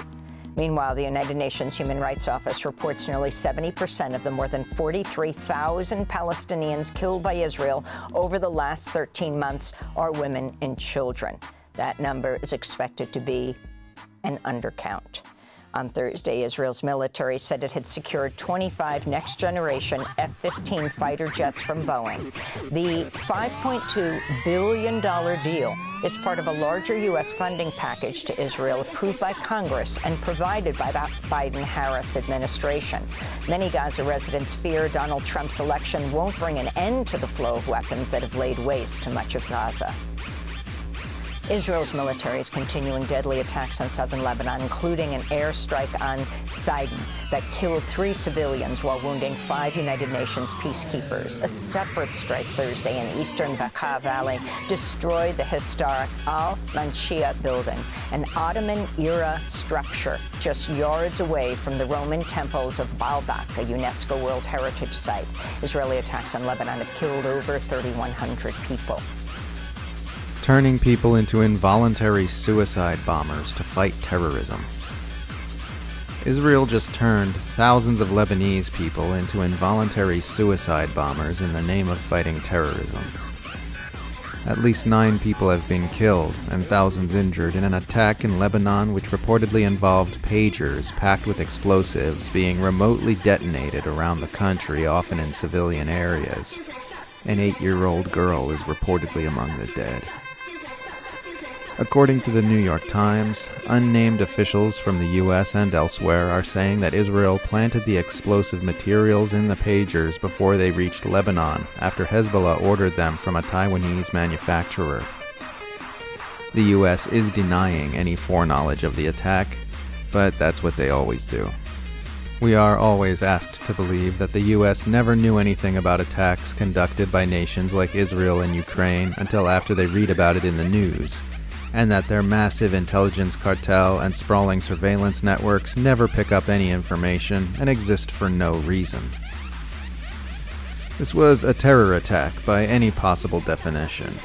If Hezbollah had detonated a bunch of devices held by Israeli forces in public spaces without knowing who was near them and when they went off, every paper in the Western world would have called it a terror attack. But because it was Israelis targeting Hezbollah, a political party which is part of the Lebanese government and has many civilian members, it's only being called explosions. Hezbollah blames Israel after deadly pager explosions in Lebanon, reads the headline from the BBC. Thousands injured in Lebanon as pagers used by Hezbollah explode, says the Washington Post. Exploding pagers belonging to Hezbollah kill at least 8 and injure more than 2,700 in Lebanon, says NBC News. No condemnations from Western officials. No thoughts and prayers for the victims. No pledges to bring the terrorists to justice. Just the news media going, "Oh wow, some pagers exploded." Got that, kids? It's only terrorism when the official bad guys do it. When the official good guys do it, it's just giving those bad guys a sorely needed exploding. The unprecedented nature and scale of this attack has raised a lot of concerns from a lot of directions. We all use electronic devices in our daily lives, and weaponizing them at mass scale is naturally going to scare people. NSA whistleblower Edward Snowden says, "If it were iPhones that were leaving the factory with explosives inside, the media would be a hell of a lot faster to cotton on to what a horrific precedent has been set today. Nothing can justify this. It's a crime, and everyone in the world is less safe for it." Snowden also said, "What Israel has done is, via any method, reckless. They blew up countless numbers of people who were driving, meaning cars out of control, shopping, your children are in the stroller standing behind him at the checkout line, etc. Indistinguishable from terrorism."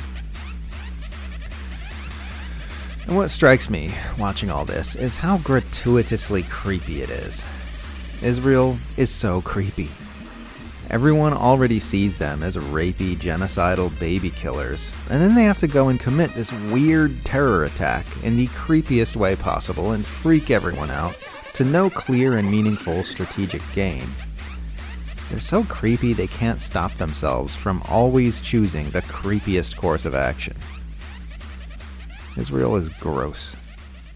Animal Farm by George Orwell. Luckily, or unluckily for you really, it seems to always be the perfect time to check it out. While the original target of this satirical allegory was the Soviet Union, the central theme of how political propaganda can manipulate the opinion of the people is, sadly, evergreen.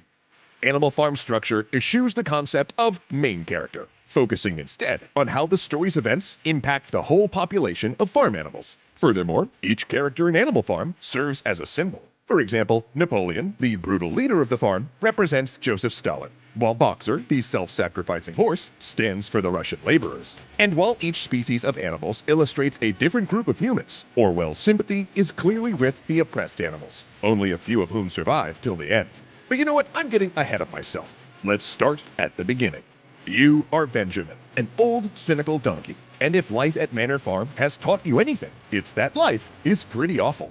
Oh, sure, I mean, you have some friends, including your BFF Boxer the workhorse, but everyone knows you're always just on the cusp of going full Eeyore. So when a pig named Old Major summons all of the farm animals to the big barn to share a vision of a better future, you're pretty doubtful. Old Major explains how the humans have been exploiting the animals, and that if they could only just stand united, they could overthrow their farmer. Now, Old Major dies shortly thereafter, but his words inspire a trio of his fellow pigs, Napoleon, Snowball, and Squealer, to take up his mantle and devise a new philosophy called animalism. There are 7 major tenets of this new ideology, mostly aimed at uniting the animals and avoiding the failings of humans. Nice words, but when have words ever changed the revolution happened? Geez, that was fast. The pigs then try to teach the rest of the animals how to read, but only a few are able, including yourself. In fact, many of the animals are actually having a hard time grasping the several central tenets of animalism. So to make things easier, Squealer reduces the whole philosophy to 4 legs good, 2 legs bad. The sheep in particular like to go around shouting this all day, in fact. Also, the pigs themselves are having a bit of a power struggle. Snowball, a well-respected hero for his work defending the farm, has committed himself to truly involving all of the animals in governing this place. On the other hand, you have Napoleon, who is focused on consolidating power for himself. This comes to a head at a meeting to discuss Snowball's plan to construct a windmill. Napoleon opposes this plan for some reason, though he doesn't really have much of an argument against it, and just as the animals start to seem overwhelmingly in favor of Snowball, Napoleon summons 9 huge dogs who chase his rival off the farm for good. Napoleon then proclaims that the pigs will be making all of the decisions from now on, and his first decision is to build a windmill. Squealer explains that Napoleon only pretended to be against this idea to trick Snowball into revealing criminal intent. And while that sounds unlikely, why would Squealer lie about something like that? Must be true, I guess.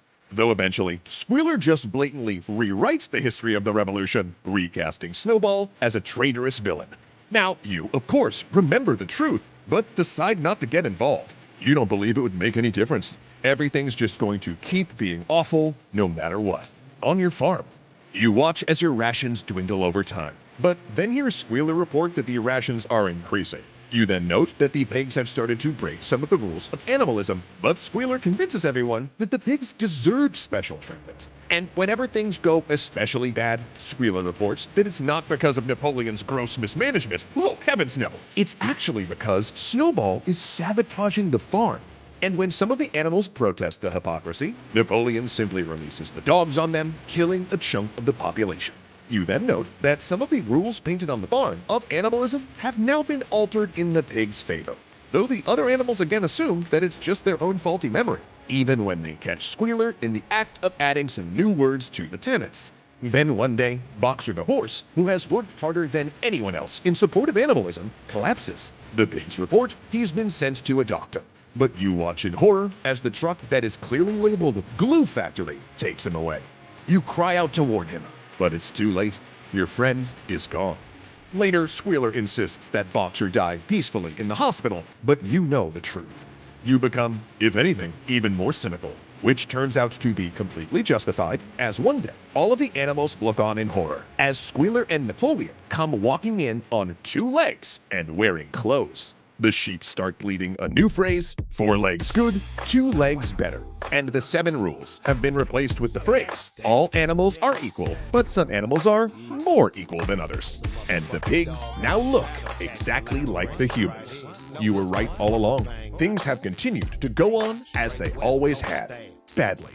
By using anthropomorphized animals as the main characters, Orwell created a universal look at the power of propaganda. The animals lose everything they'd gained in the revolution because they trusted the pig's sweet words over their malicious actions. I'm Amy Goodman. Kamala Harris has conceded the 2024 presidential race to Donald Trump, promising a peaceful transfer of power. Harris addressed supporters Wednesday afternoon at her alma mater, Howard University, after calling Trump to congratulate him.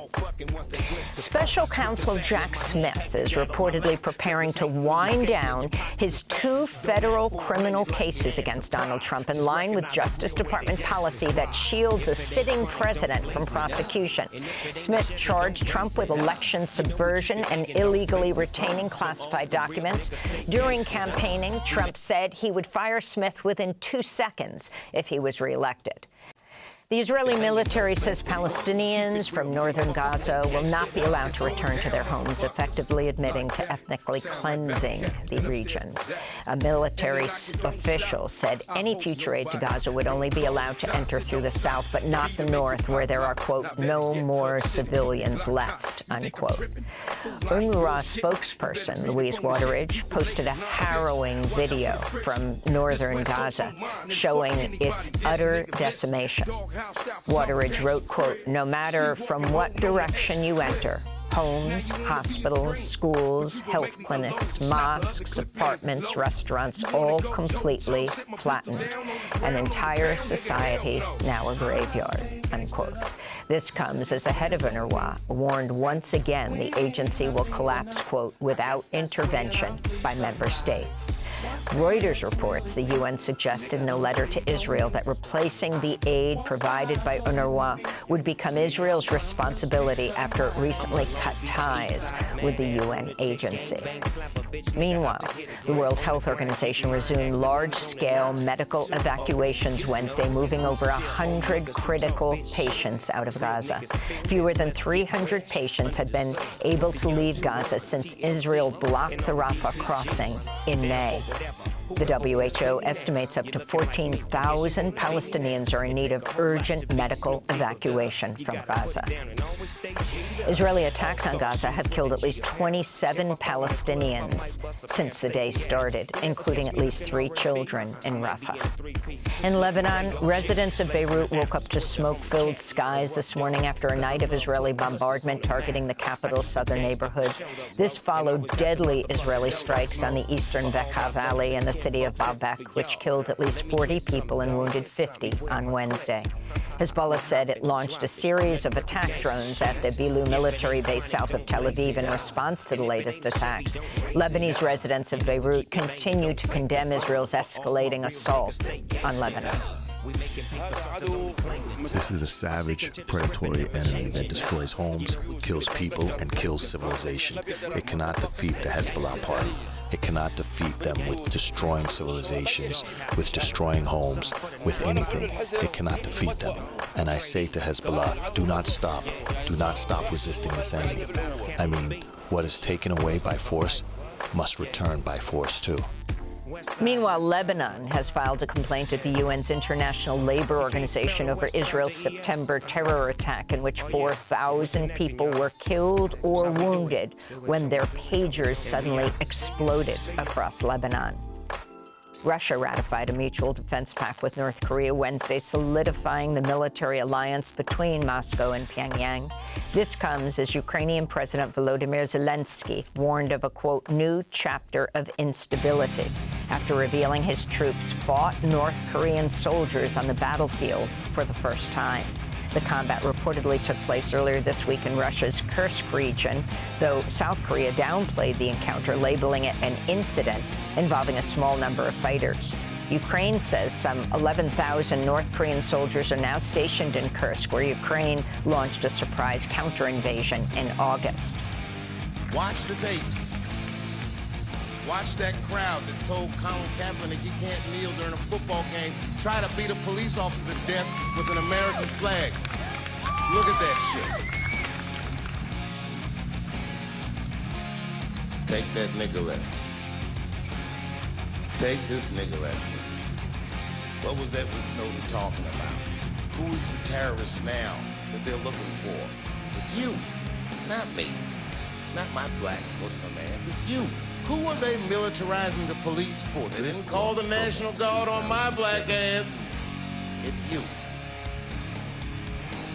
That's what white people did. They felt what black people have done for 400 years. For 30 minutes, stormed the Capitol and rubbed their shit on the walls. They carried a fucking Confederate flag through the rotunda. The Confederate Army didn't even do that.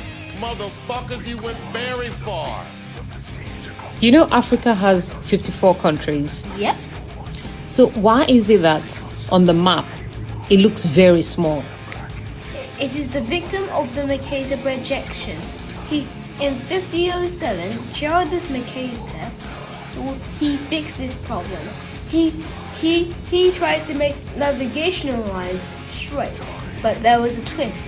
And to do this, he had to restore landmasses and bodies of water. So it's making the USA, Canada, and Russia look more bigger than they are, and making South America, Africa, and Australia look smaller. Africa is so big that you can fit the contiguous United States into just the Sahara Desert, and you can also squeeze in China, Western Europe, India, Argentina, Scandinavia, and the UK, and still have some room left over. This, an update from Gaza. The UN publishes a horrific report, the horrific reality for people in Gaza and Israel since October 7th, detailed in UN Human Rights report. Close to 70% of those killed in Gaza are children and women from October 2023 through April of this year. So it's not a complete report. They go in on verified findings of fatalities, which of course takes time. So this is months behind current data. But as you might imagine, given the events of the past 6 months, the current data is likely to be even worse. So the BBC picks this up. Nearly 70% of Gaza war dead are women and children, UN says. The UN Human Rights Office has condemned the high number of civilians killed in the war in Gaza, saying its analysis shows close to 70% of verified victims over a 6-month period were women and children. The agency said the high number was largely due to Israel's use of weapons with wide area effects in densely populated areas.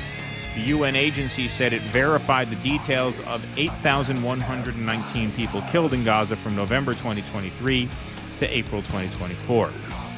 Its analysis found around 44% of verified victims were children and 26% women. The ages most represented among the dead were 5 to 9-year-olds. About 80% of victims were killed in residential buildings or similar housing, the agency said. He cites the laws of distinction, which requires warring parties to distinguish between combatants and civilians, proportionality, which prohibit attacks where harm to civilians outweighs military advantage, that he saw devastation, despair beyond belief on a recent visit to Gaza. There is hardly a building that is not damaged, and large areas looked like Stalingrad after World War II. You cannot fathom how intense this indiscriminate bombing has been on this trapped population, he said. It's evident that it is first and foremost children and women who are paying a price for this senseless war, he added. This is really the graph that says it all. Fatalities verified killed in residential buildings in Gaza since October 7th. First of all, here you see not entirely equal, but a largely equal number of men and women killed, which right there tells you it's not combatants bearing the brunt of this. Second, look at the bottom 3 lines. The highest age demographic, age group of fatalities are children aged 5 to 9. The second highest, children aged 10 to 14. The third highest, children aged 0 to 4. Those are the highest 3 fatality groupings. Look at one of the lowest fatality groupings. Amongst, obviously, you have the very old, but of course, the lifespan is not long in Gaza to begin with, so there aren't as many very old people to begin with. But look at that. Military-age men, 20 to 24, 25 to 29, that's amongst the lowest. Amongst groups 0 to 50. You have the deaths of children far outnumbering the deaths of military-aged men, which means this is obviously not a war on Hamas. It's obviously a war on Gaza, specifically a war on women and children. Furthermore, compared to previous escalations, such as in 2021 and 2014, the current ongoing escalation has killed women 26% of verified fatalities and men in roughly equal numbers. Since October 7th, the youngest victim verified was a 1-day-old boy, and the oldest victim, a 97-year-old woman. So, the killing of civilians, females to males, this was in the 2021 escalation. And look, to be sure, we're not trying to whitewash or much less justify the 2021 escalation. But look at the large disparity between men and women there versus now. Okay? Look at the 2014 escalation, where you had military-aged men from 20 to 24 representing by far the highest fatality count. What that proves to you is that even a state as ghoulish as Israel is capable, if they want to, of exercising far more discretion than they are now. Why? Because this one is the one that Netanyahu promised would be unprecedented. He promised an unprecedented response. Unprecedented means we're not going to give a shit who you are this time. We're going to clear the place out, i.e. that late October bombing of the refugee camp where they said they got one high-ranking Hamas member and killed hundreds in the process. So that is just the latest devastating report about this. But these people want to lecture you about how racist the country is. Almost every pundit who wants to browbeat you for being a racist supports this. There's nothing more racist than this. There's nothing more racist than the state of Israel. Of course. No, it infuriates me. It infuriates me when I see these libs talking about how you voted against me, you voted against my rights, you voted against my interests. Look at this. Show them this graph. Shut the fuck up. Shut the fuck up. And all of the people who say that, they never said a fucking word about this. They never said, they're not saying a word about it now. They didn't say a word about it before. Here and there, some of them are so toned down that when they were making the case for Harris, they said, do it for God's sake. Dude, these people are fucking disgusting. But that having been said, hey, this is why Trump's support of this was a deal breaker. This is why I know some people thought, we have a viewpoint diverse audience. We're very happy to have that. But part of the reason we're happy to have that is we hope to persuade people who don't agree with us. It's not because we're on the fence. We're not on the fence about what Trump represents. In the end, genocide is a deal breaker. Doesn't matter who it is. If it's not a deal breaker for you, you need to check your moral compass, whether it's Kamala Harris or Donald Trump. Somebody who was a Harris person said, so did you vote for Trump? I said, do you hear what I'm saying? Right. Do you hear what I'm saying about why there was absolutely no way I would support Kamala? So why would I support Donald Trump? Now, part of the reason that this is ripping the country apart the way it is, I believe, is because after Vietnam, they learned their lesson because they allowed the reporters very free reign. So it was on TV every night. Every night, people saw people being fucking incinerated under napalm. That was driving the country insane. After that, they learned their lesson. They embedded these reporters with units. You didn't just roam around a war zone like that, doing your own thing. So by the time you get to the Iraq War, it looks like a game of Missile Command. Nobody's Fahrenheit 9/11, man. It was shocking when people saw that footage in that film because nobody'd seen it. It wasn't on the news. Iraqi children mutilated. We didn't see that. We saw the green screen, explosions in the distance. That was it. Because of social media, this is the first time since Vietnam that people are seeing it. It's one thing to read about it. It's one thing to see a chart. It's another thing to see a screaming, burned child. Donald Trump is headed back to the White House after defeating Vice President Kamala Harris following a campaign where he vowed to retaliate against his critics and to carry out the largest mass deportation of immigrants in U.S. history. As of this broadcast, Trump had secured at least 277 electoral votes, surpassing the 270 needed to win the presidency. In international news, Israeli Prime Minister Benjamin Netanyahu fired his defense minister Yoav Gallant Tuesday in a surprise move. In the Gaza Strip, 4 Palestinians were killed when Israeli troops shelled a home southeast of Khan Yunis. Elsewhere, an Israeli airstrike leveled an apartment building in Gaza City, killing 5 people. On Tuesday, Palestinians in Gaza observed the U.S. election with a mix of dread and resignation. A 3-year-old child was also hospitalized after being bitten by an Israeli attack dog.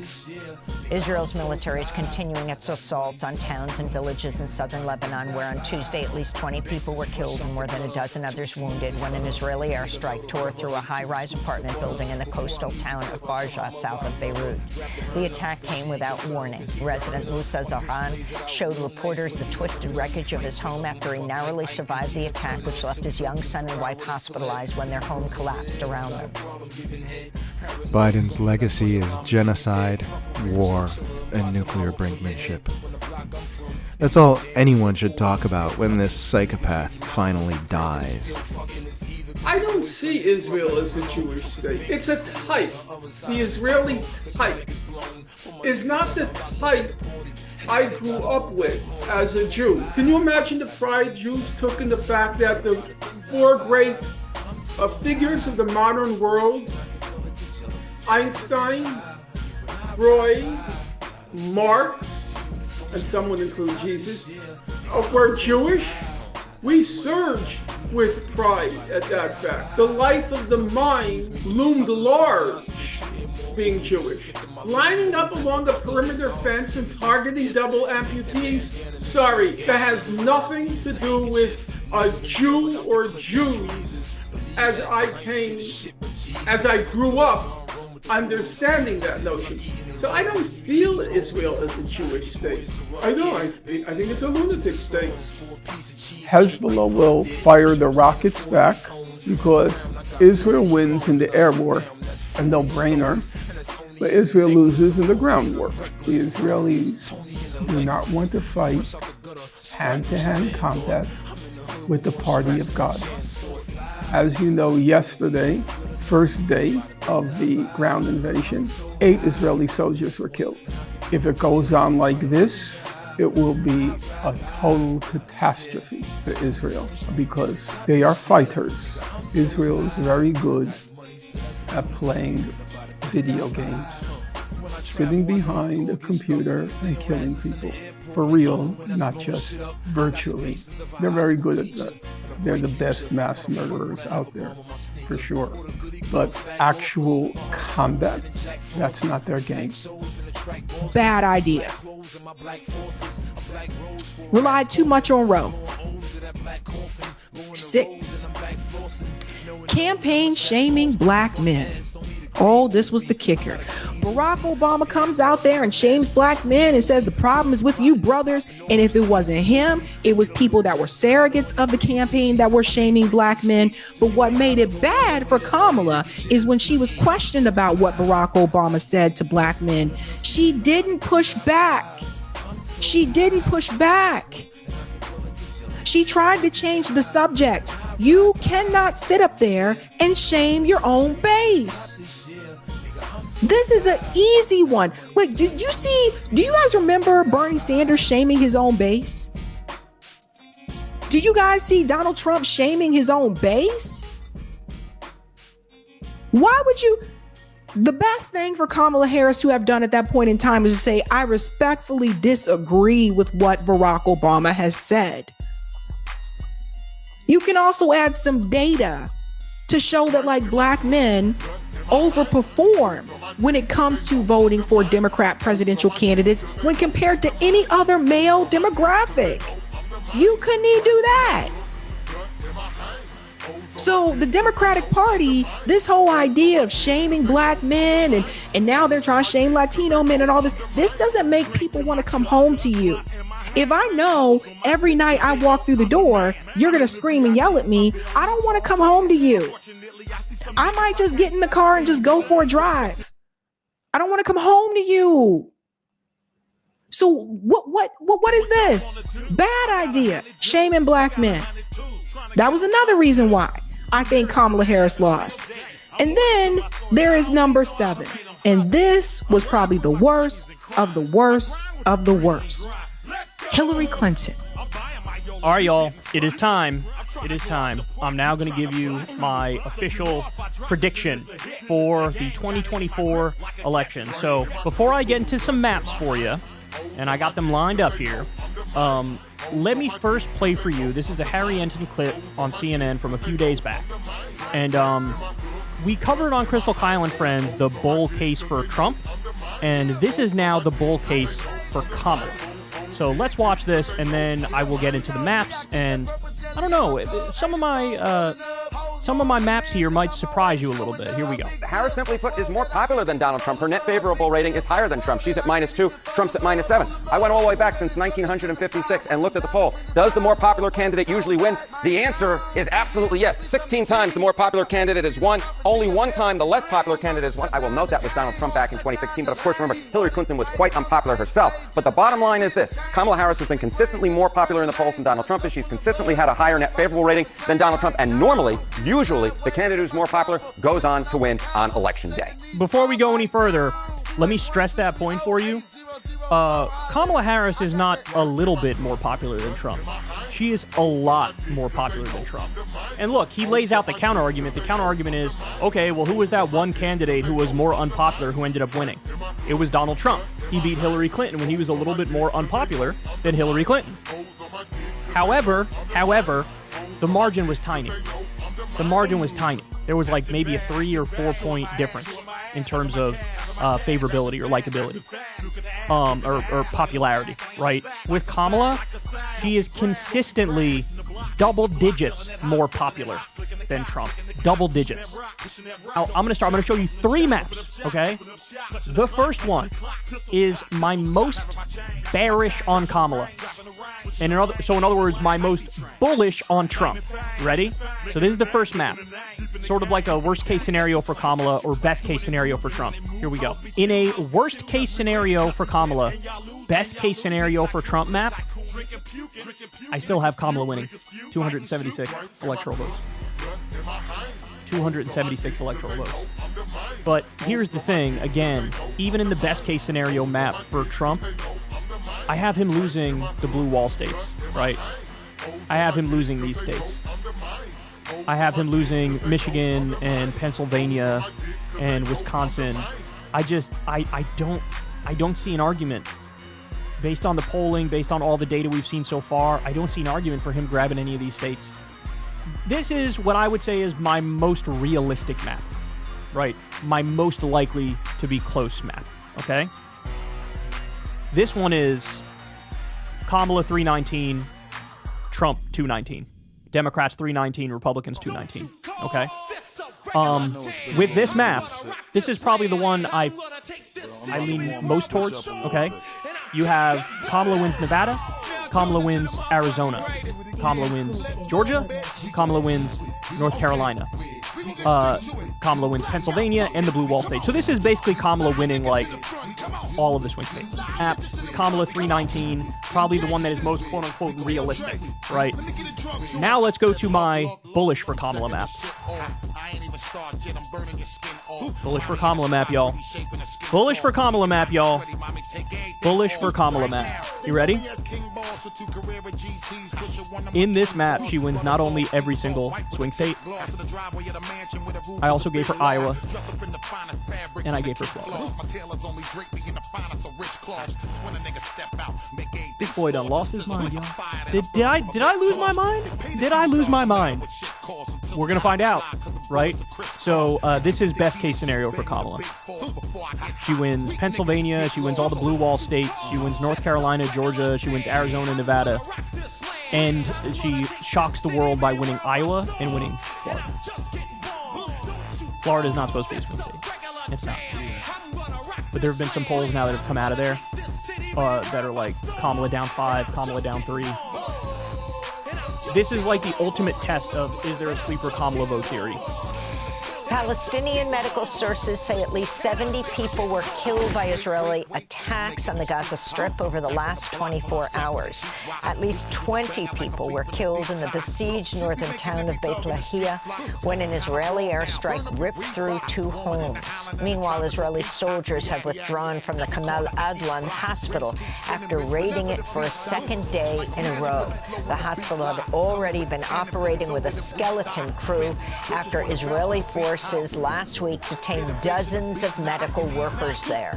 Israel's most recent attacks damaged the hospital's upper floors where the children's ward was located, seriously wounding a child who was recovering from surgery. On Monday, the head of the UN Agency for Palestinian Refugees, UNRWA, said the amount of aid entering Gaza reached a new low in October with a daily average of just 30 trucks entering into Gaza. That's just 6% of the cargo allowed to cross before Israel began its assault on Gaza nearly 13 months ago. Palestinians say the situation will be even worse after Israel this week formally ended a decades-old cooperation agreement that allowed UNRWA to operate. Israeli forces have killed at least 4 Palestinians during airstrikes on the occupied West Bank. 2 Palestinians were killed by an Israeli drone attack near the city of Kabatia, and 2 others in an aerial attack on Tamun outside the city of Nablus. The killings come after armed Israeli settlers launched a wave of attacks on West Bank Palestinians, burning their homes and property and destroying olive trees. On Sunday evening, settlers torched more than 20 vehicles in the city of Al-Badeh, while in the town of Deir Dibwan near Ramallah, settlers scrawled hateful graffiti on walls and set fire to a parking lot. Elsewhere, settlers burned dozens of olive trees in a grove on Palestinian land in the town of Berka, northwest of Nablus. When Palestinians tried to put out the flames, they say they were beaten by settlers who also threw rocks at them. Israeli strikes in Lebanon Monday killed at least 15 people and wounded 90 others. The attacks bring the overall death toll from Israeli attacks on Lebanon to more than 3,000. Hezbollah responded by firing rockets toward Israel in what said were attacks on soldiers' barracks and other military targets. Lebanon's national news agency reports Israeli attacks have devastated 37 towns across southern Lebanon, destroying more than 40,000 housing units. Syria's government has condemned Israel for carrying out airstrikes in a civilian area south of the capital, Damascus. On Monday, Syrian media reported 2 people were killed and 5 others wounded when Israeli warplanes launched an air attack from the direction of the Israeli-occupied Golan Heights. Israel's Air Force later claimed it had hit Hezbollah targets in Syria. In Russia, President Vladimir Putin met at the Kremlin Monday with North Korean Foreign Minister Cho Sung-hui. Their meeting came as Ukraine's government warned 11,000 North Korean troops are in Russia's Kursk region bordering Ukraine, preparing to be sent into combat. Ukraine seized part of the Russian territory in a surprise counter-invasion in August. Israel is still poised to strike Iran, and in July, Blinken said that Iran was 1 to 2 weeks away from developing a nuclear weapon, so I guess for all we know, they might have one by now. And meanwhile, in Ukraine, they've struck deep within Russian territory several times, as deep as 300 miles from the border. And in that case, we don't have to guess. We know that Russia has the largest nuclear arsenal on the planet, as many as 6,000 warheads. And so one of the risks of arming militaries that are striking in the territories of nuclear powers is that one of those gets deployed, and then it could escalate very quickly from there. So it's rarely discussed, but it's important to address that the nuclear risk is real, and it could very abruptly mean the end of, what humans have worked for thousands of years to collectively achieve. And us today are very lucky to live with the fruits of that achievement, and I feel like we're treating the risks kind of brazenly. So my question for you is, we often hear in response to these concerns that, well, Putin, Khomeini, they're war criminals, they're terrorists, as if they're too inherently evil or immoral for us to negotiate with. But meanwhile, this administration has financed a genocide in Gaza for the last year, and every day you're up there denying accountability for it. So, what gives you the right to lecture other countries on their moral? So, if you have a policy question for me, I'm happy to take it. If you want to give a speech, no, but there are places in Washington where you can give a speech. Yeah, but people are sick of the bullshit here. It is a genocide. You are abetting it, and you are risking nuclear war in Ukraine for this proxy war. Plenty of other places to give a speech. Go ahead. The toilet paper dome. Iran launched over 100 missiles at military targets in Israel on Tuesday in retaliation for the killing of Hezbollah leader Hassan Nasrallah and Iranian Revolutionary Guard Corps commander Abbas Nilfarushan in last week's Israeli assassination strike in Beirut. Iran claims 90% of its missiles reached their target, a figure which is impossible to confirm or refute since the Israeli military is censoring information about impact location and damage. Video footage has emerged of explosions on the ground and craters from where the missiles landed, however, which means they weren't intercepted by Israel's so-called Iron Dome missile defense system. So it turns out the Iron Dome is mostly narrative, just like everything else about Israel.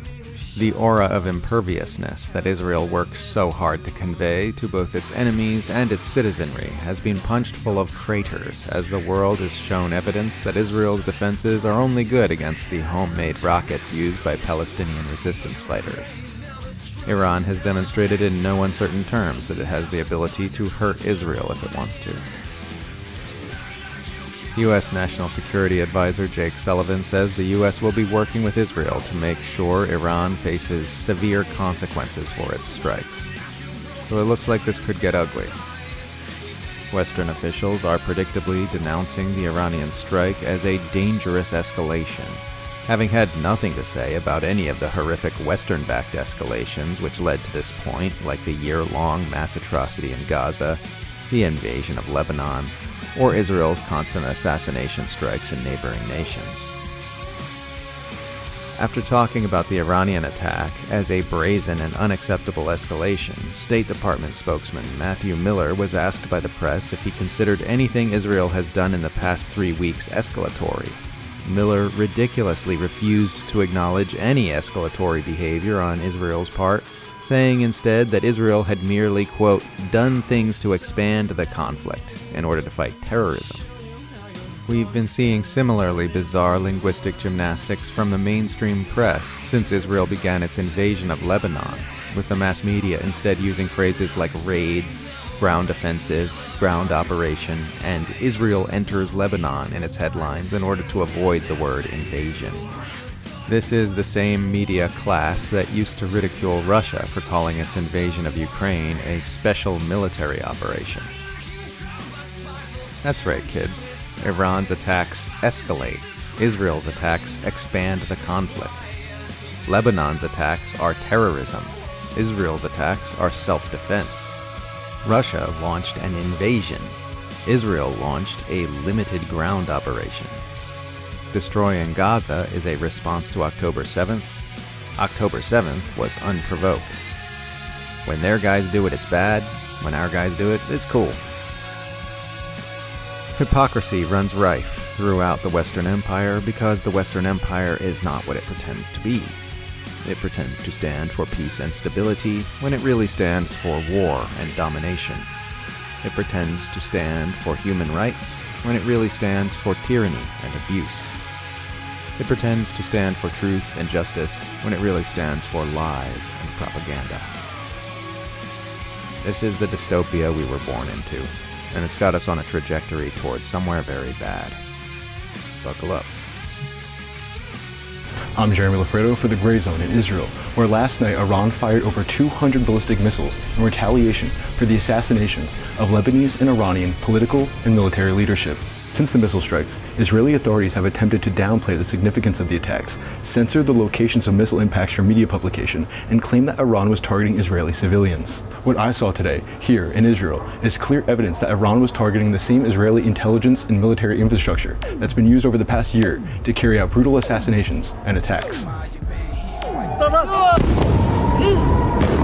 The morning after the missile strikes, news reports indicated that one of the principal targets was Nevatim Air Base. Nevatim Air Base, located deep in the Negev Desert, is the largest and most critical Air Force base in Israel. It's home to 3 squadrons of U.S.-supplied Lockheed Martin F-35 stealth fighter jets, which have played a pivotal role in Israel's year-long air assault on the besieged Gaza Strip. And as of 2 weeks ago, these F-35s are also spearheading relentless and devastating strikes in southern Lebanon, so far resulting in the deaths of 2,000 civilians. The base is also home to Wings of Zion, the Israeli equivalent of Air Force One. Video footage taken around 8 p.m. Israel time by Israelis and Palestinian Bedouins who live around the Negev Desert show Nevatim Air Base being hit with at least 10 ballistic missiles. يا أولاد مطربة يمرأ يا رب يا الله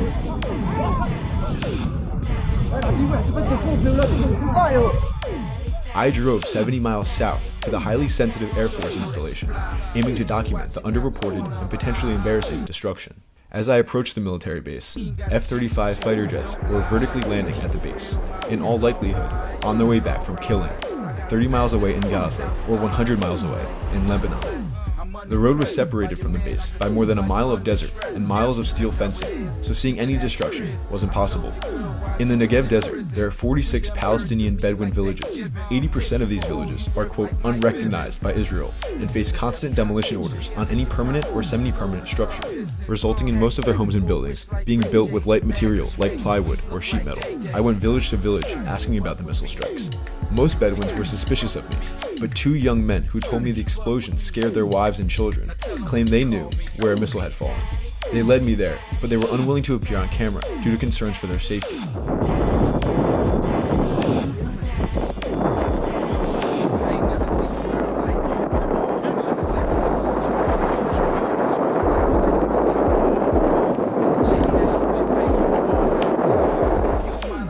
military took away most of the missile, but there was still a piece left. The missile fell a quarter-mile west of Nevatim Air Base and about a quarter-mile from the Bedouin village, which is unrecognized by Israel, so it isn't supplied with any type of state-of-the-art bomb shelters like Jewish communities. الناس كانت تشرد للمدارس وين ما في ملاجئ أو لوين ما في جسر كانوا يلبدوا تحت الجسر. أكيد لأن ما في ملاجئ وما في أماكن آمنة للناس. كان يجي يتخبوا في الوقت هذا. Many people sheltered here last night with the sounds of the rockets. They came and hide here.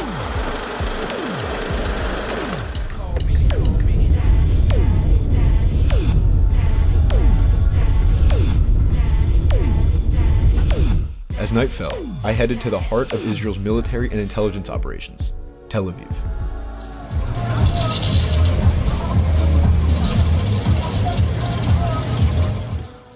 This city is home to the nucleus of the state's defense apparatus, and by Israel's own logic, the civilians here could be considered human shields.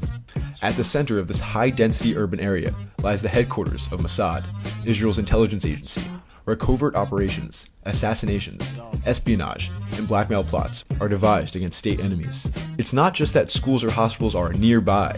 Mossad's headquarters is strategically nestled among them, with apartment complexes, tourist hubs, and public facilities all around. Rumors had been circulating online, with unverified videos suggesting that the Iranian missile barrage targeted this very headquarters. However, finding the exact impact site was difficult. Israel's military censor had barred the media from reporting the locations of the missile strikes.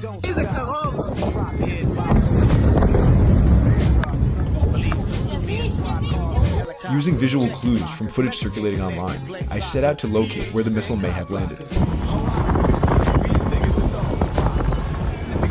Driving down a street I believed to be in one of the missile videos, I saw a heavily damaged SUV, its windshield shattered, debris and concrete caked into the vehicle.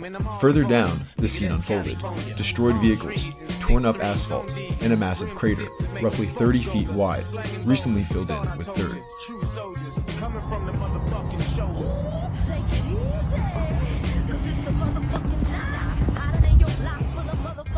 That's the Mossad headquarters. The missile had hit less than 1,000 feet from Mossad headquarters. This information is missing from all Israeli media reports due to the fact it's been officially censored. Right here are the censored coordinates. Given the proximity to what is considered one of the world's most advanced intelligence agencies, it seemed clear that Israel was taking extra precautions to conceal the exact impact location. As we left the area, an unsettling incident occurred. Our cell phones lost GPS functionality, maps went blank, and then both devices, mine and my taxi driver's, suddenly showed we were at Amman's airport in Jordan, over 120 miles west. For the Gray Zone, in Israel, Jeremy Lafredo.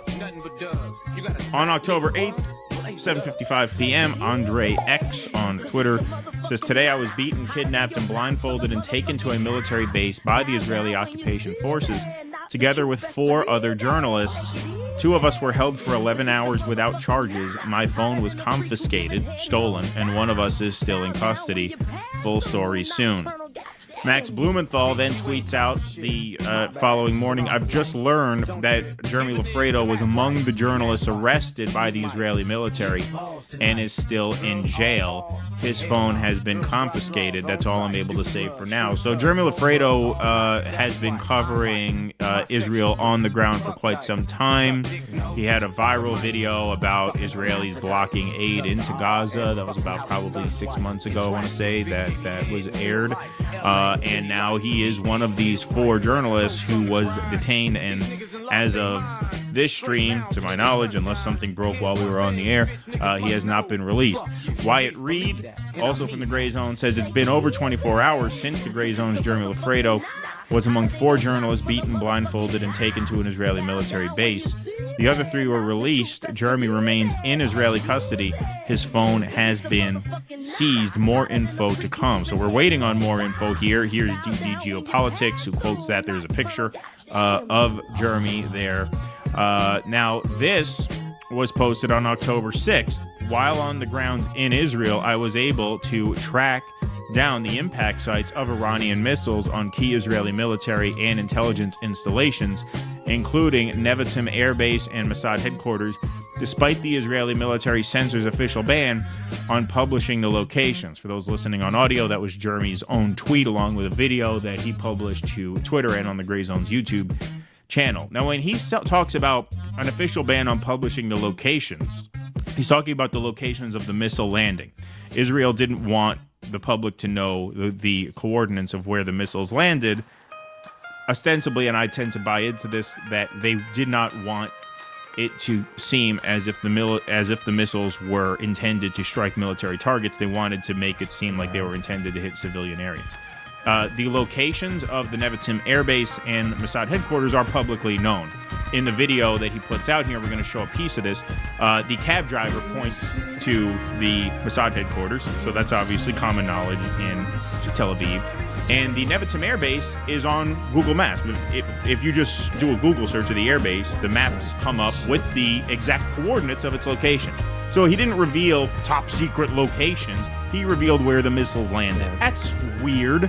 Sharing his X post is now disabled, and now his posts are now protected. I don't know if this occurred before or after his phone was confiscated by Israeli forces.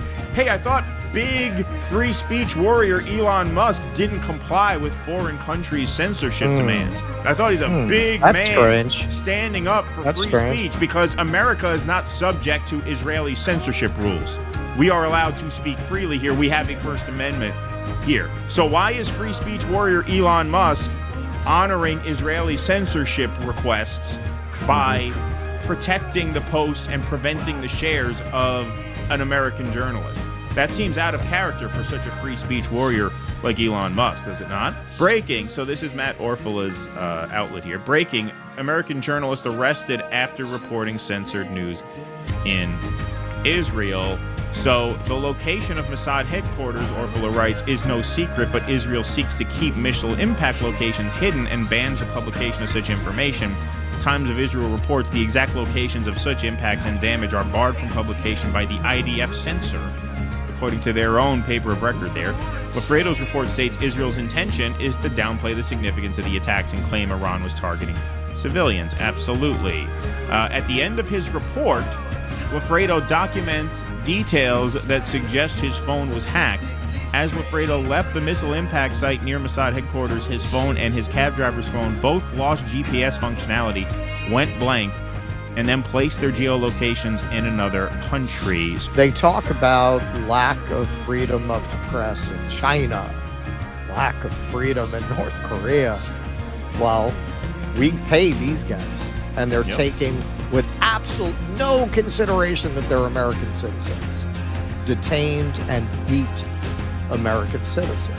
And what are we going to do about it? Are we going to do anything about it? Is there going to be censure, diplomatic response? I'd be very surprised. There should have been one already. Where are they? Where's Count Morlock? Why isn't he up there demanding the release of a journalist, of an American journalist? And, you know, remember, so many of us in the space, like ourselves, are basically commentators. We do some on the ground reporting, but not like this. I mean, what Jeremy did there, he knows enough. He knows what the risks are. He had to have known what the risk of publishing that was. That takes some courage, man. That's a lot of balls. So, whatever you believe in, thoughts and prayers.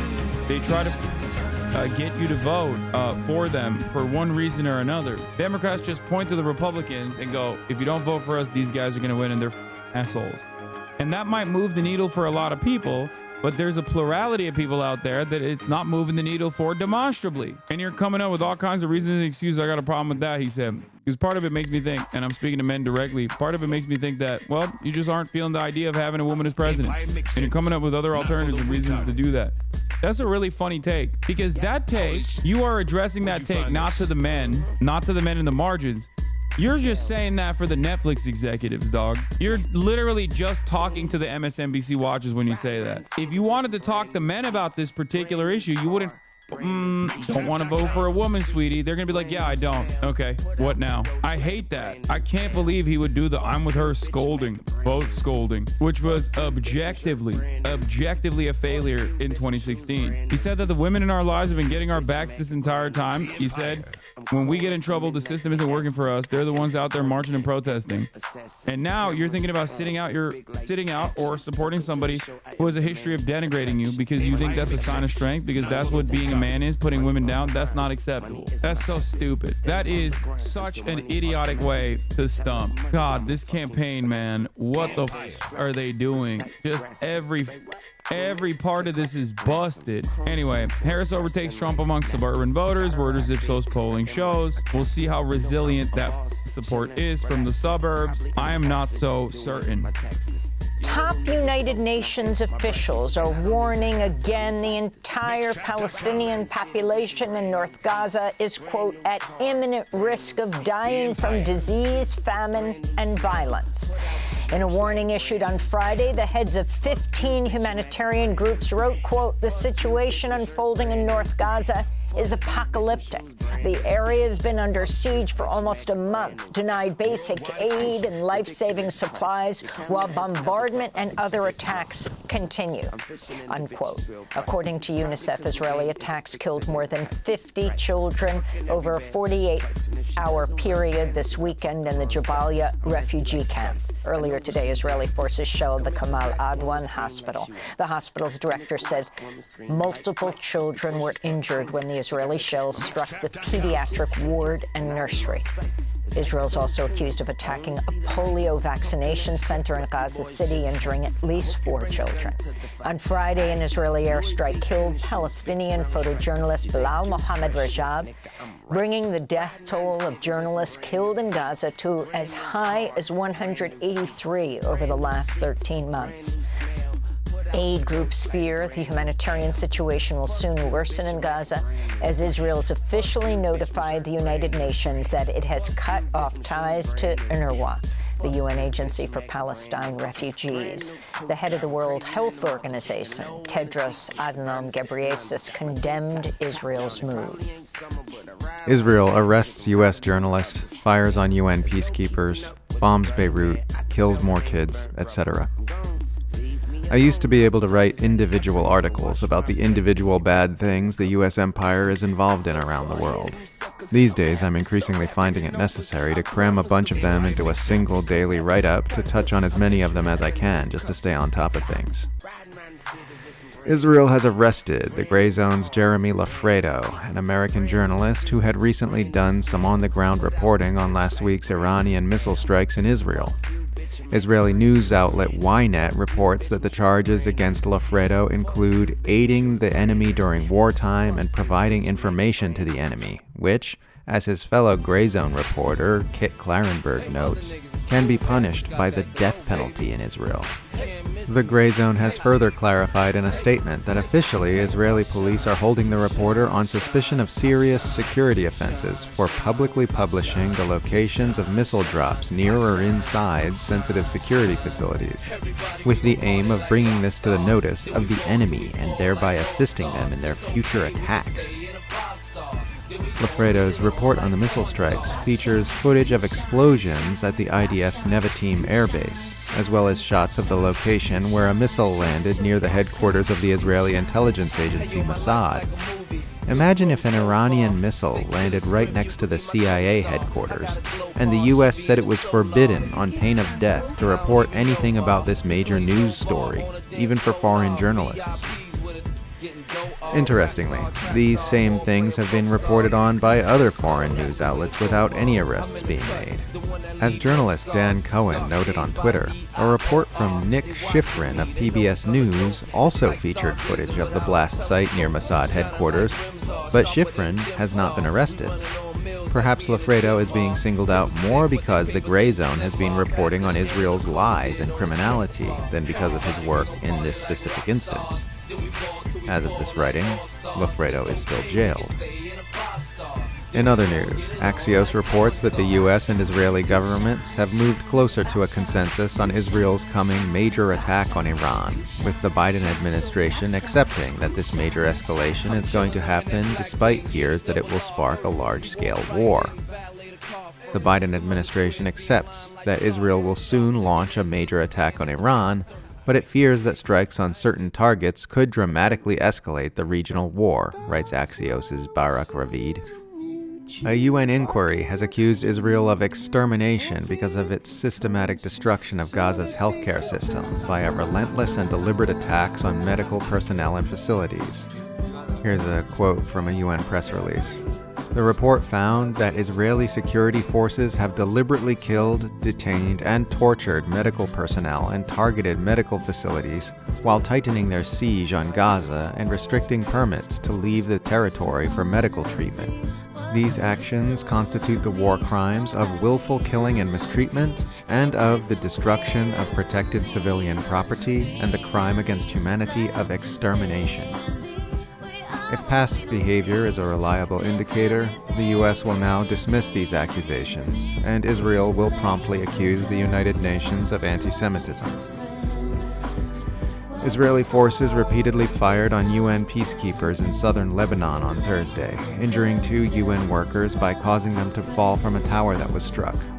Israel has killed hundreds of UN humanitarian workers in Gaza over the past year, but extending these attacks to the UN interim force in Lebanon is a significant new addition to the list of Israeli criminality. Israeli airstrikes in a densely populated residential area of central Beirut have reportedly killed at least 22 people, injuring at least 117. Israel killed at least 28 people in an airstrike on a school where civilians have been sheltering in Gaza, reportedly including many women and children as per usual. Al Jazeera reports that they're having trouble identifying and counting the dead because the bodies are so unrecognizably shredded. Dozens more were killed elsewhere in Gaza over the last 24 hours. And then there's the New York Times report we discussed yesterday, adding to the mountains upon mountains of evidence that Israeli forces are routinely, deliberately shooting Palestinian children in the head throughout the Gaza Strip. There is too much evidence that this is happening for anyone to legitimately deny it at this point. Today, the U.S. State Department did not hold a press briefing, which is understandable. If I were in charge of justifying the behavior of the U.S. government and its allies, I wouldn't want to face the press today either.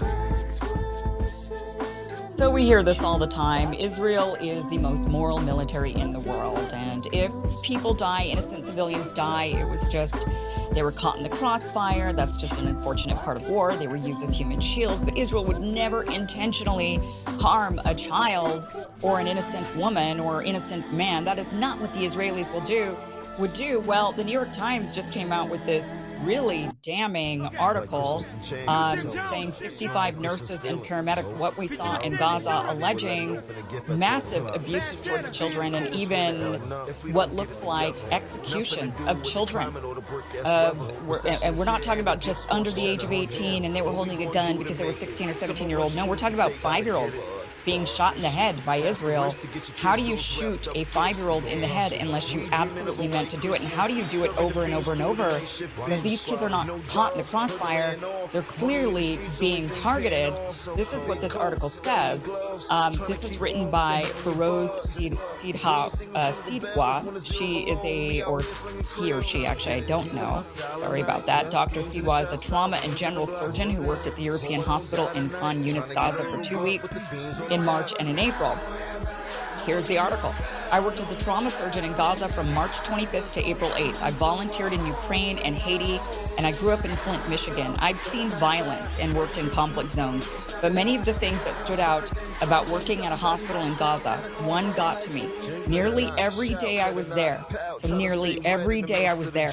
I saw a new young child who had been shot in the head or the chest, virtually all of whom went on to die, 13 in total.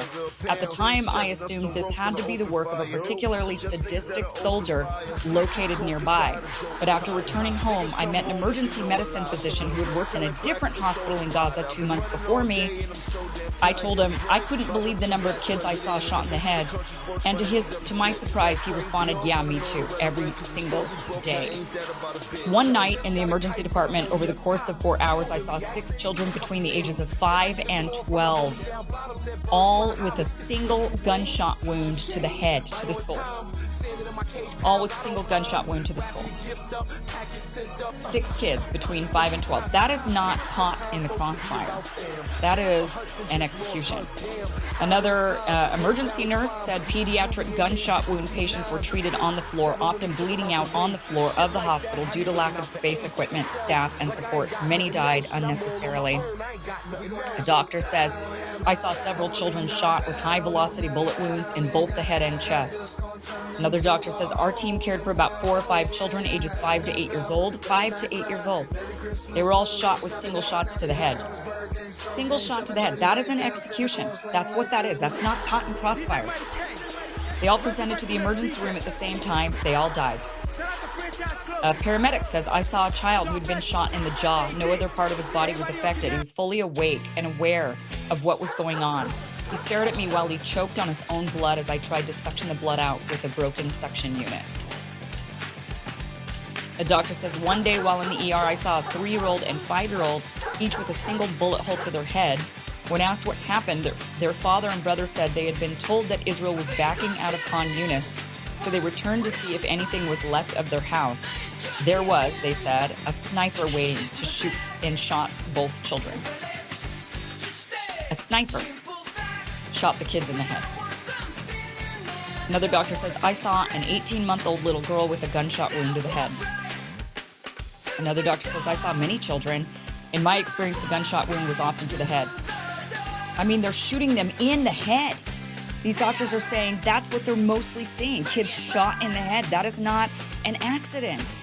Say many had non-curable permanent brain damage. It was almost a daily occurrence to have children arrive at the hospital with gunshot wounds to the head. So look, I mean, this is what they do. These were the questions we were supposed to ask after the Holocaust. Quite frankly, I thought that we had learned lessons.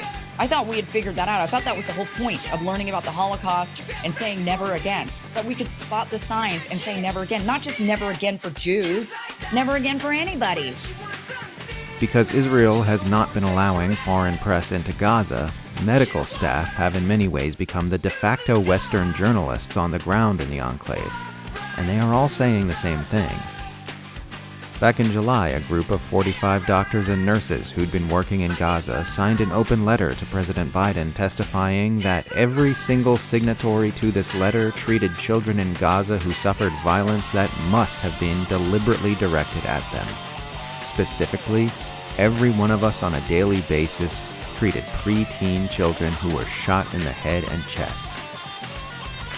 Also in July, Politico published an article by 2 American surgeons named Mark Perlmutter and Feroz Sidawa titled, Nothing Prepared Us for What We Saw, 2 Weeks Inside a Gaza Hospital, which contains the following passage, quote, We started seeing a series of children, preteens mostly, who'd been shot in the head.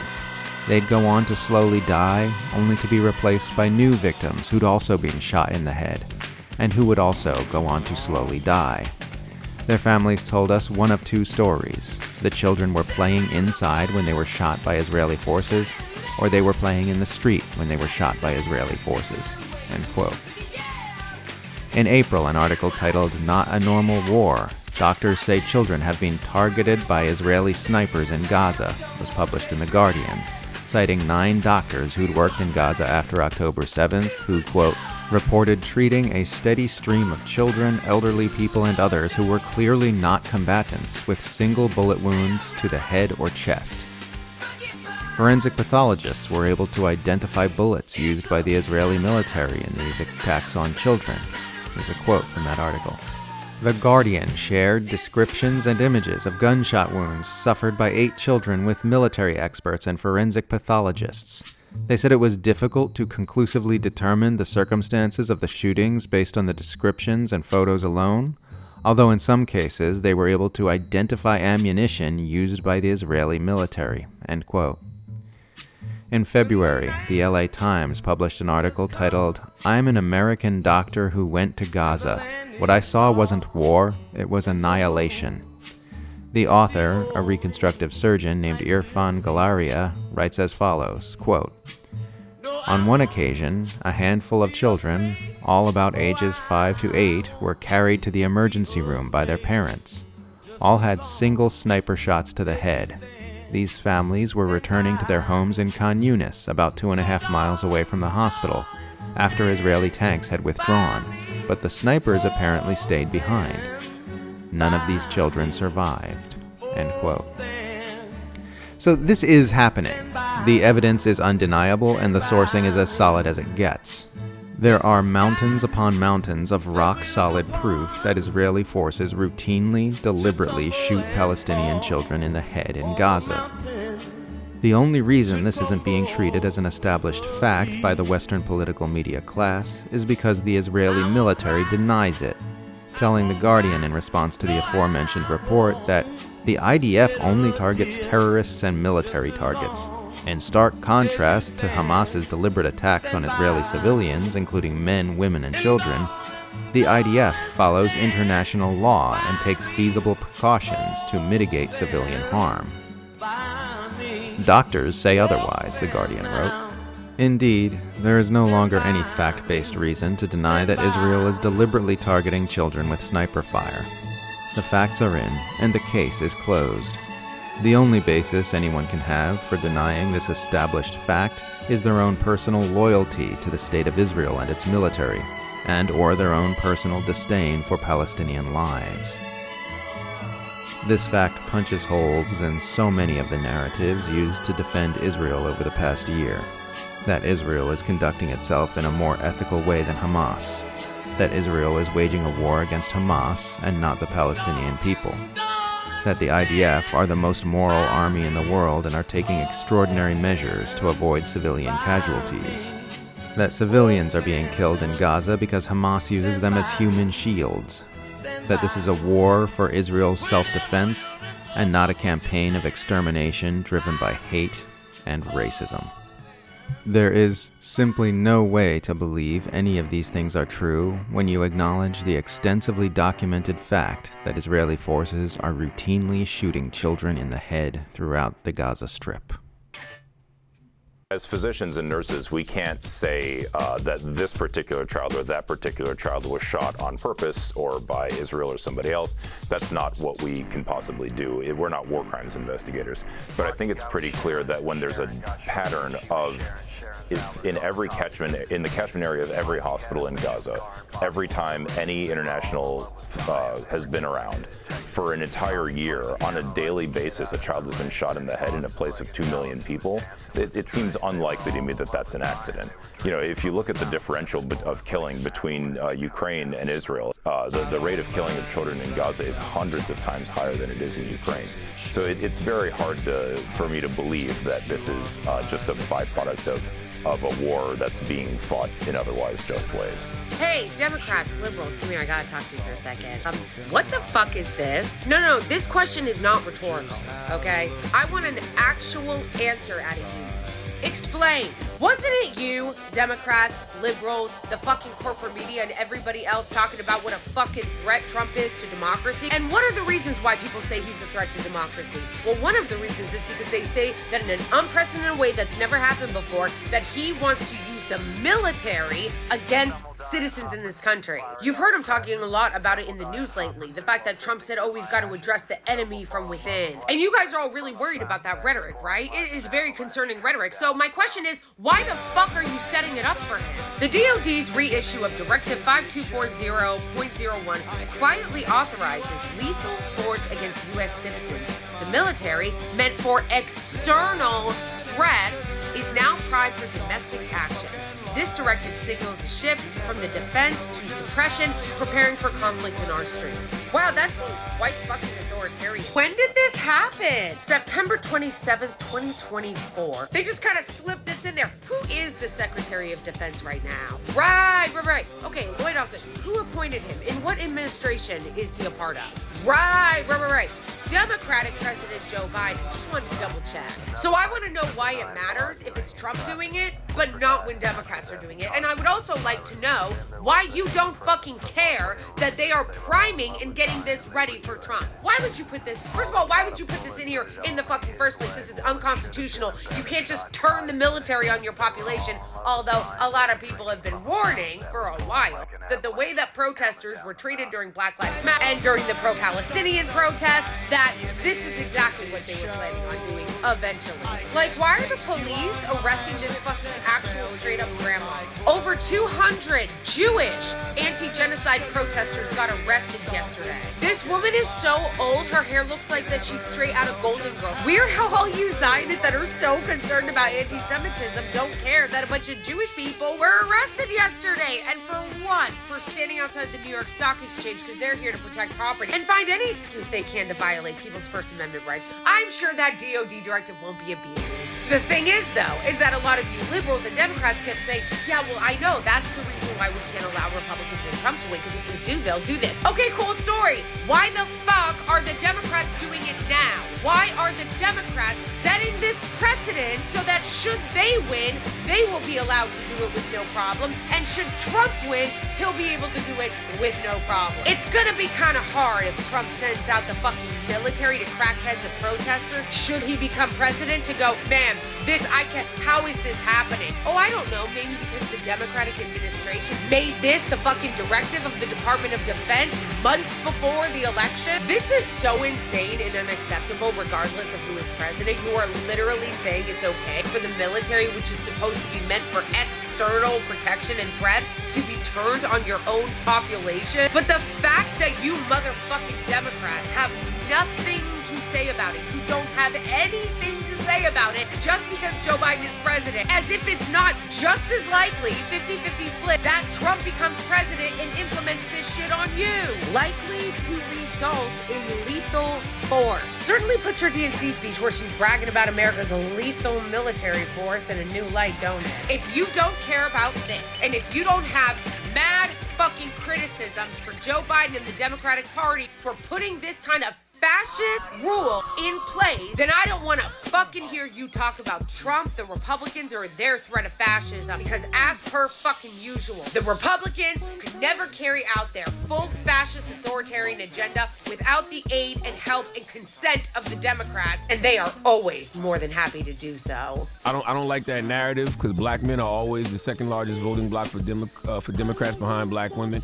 I think this narrative that black men don't want to vote for Vice President Kamala Harris because she's a woman is complete nonsense. There is a disdain for the Democratic Party as a whole, but it's nothing personal towards the VP. And even with that disdain for the Democratic Party, that's been around for the last couple of elections, and still 85% of black men voted for Hillary Clinton. And I think it's like 80% of black men voted for Biden. So we always show up, and it should be treated like any other voting bloc. Like Mr. Clyburn said, like, you know, black men want to know what to expect from a Harris-Walz administration. And you know what I don't like, really, for real, is in 2016, 52% of white women voted for Donald Trump.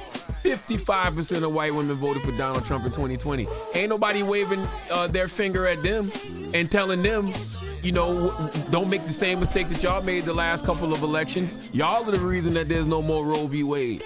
Y'all are the reason that, you know, women's rights are being attacked all over the country. Why nobody waving their finger at the white women? Especially when they voted against their own interests in 2016 and there was a white woman running. That's all. You know. Selective investigation, prosecution, and conviction of African Americans and other so-called minorities, as opposed to investigating, prosecuting, and convicting white perpetrators.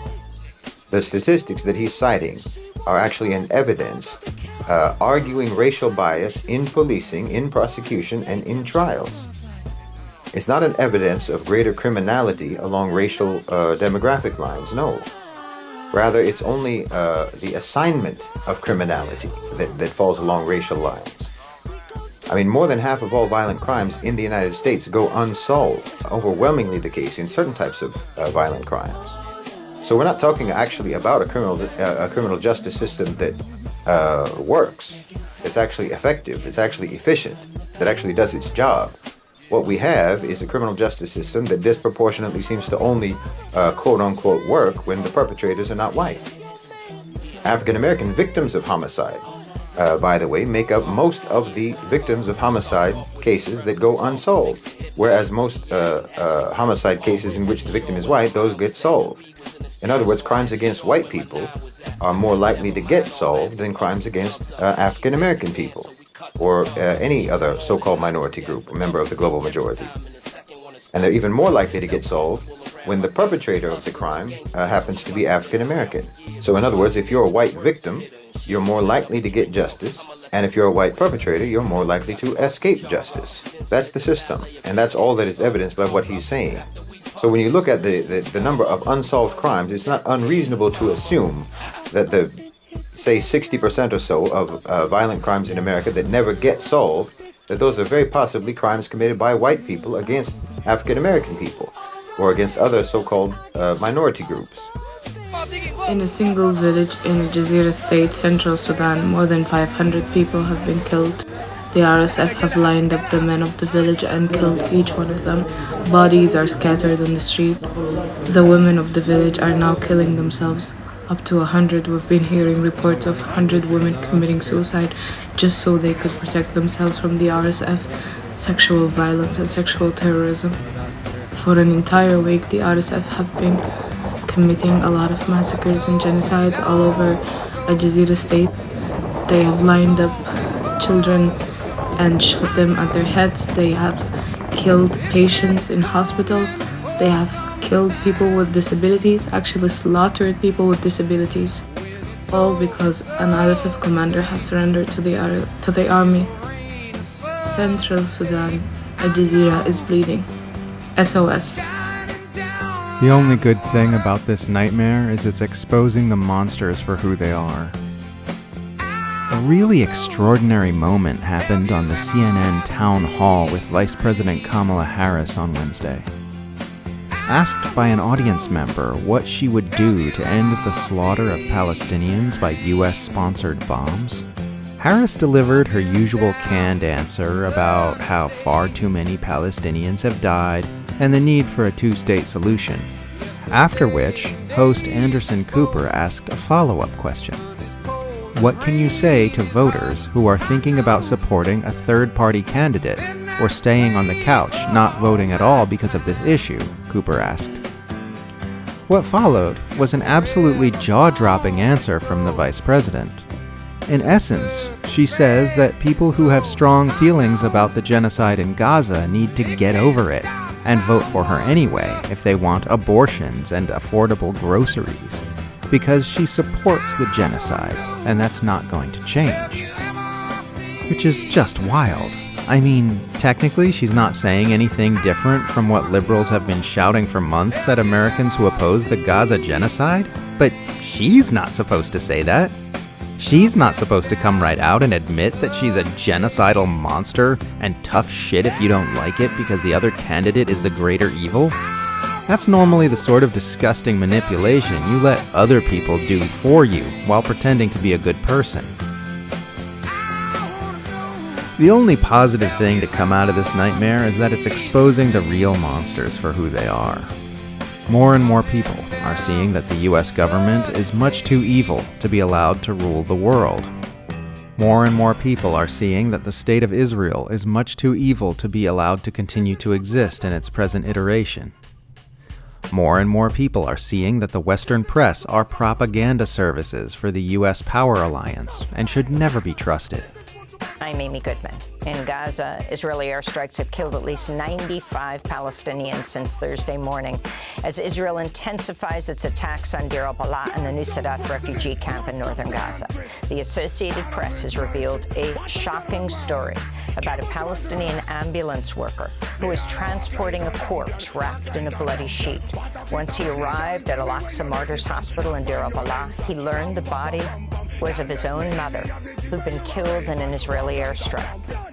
Meanwhile, Doctors Without Borders has confirmed one of its own orthopedic surgeons, Dr. Mohammed Obeid, has been detained by Israeli forces along with other medical staff at Kamal Adwan Hospital.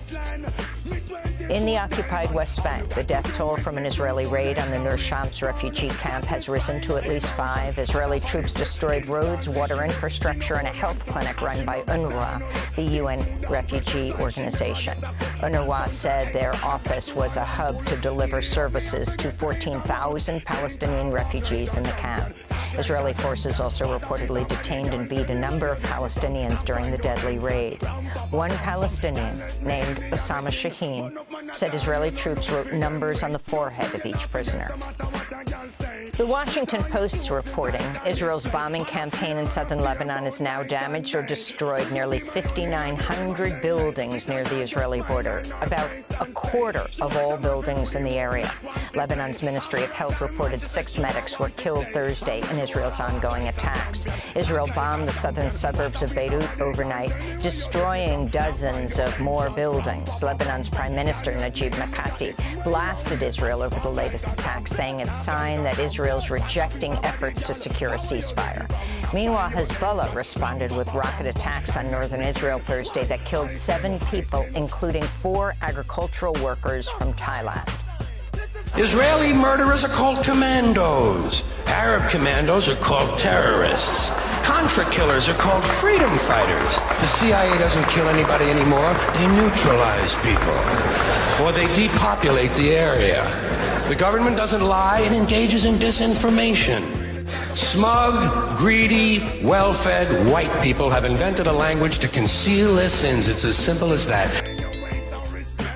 Well, first of all, I would like to say that wherever we see suffering, wherever we see death and destruction, especially of young people, assault, sexual assault, we see Dershowitz to the rescue, the former defense attorney of Jeffrey Epstein, a man himself accused I of knew rape. we would get to that. I knew.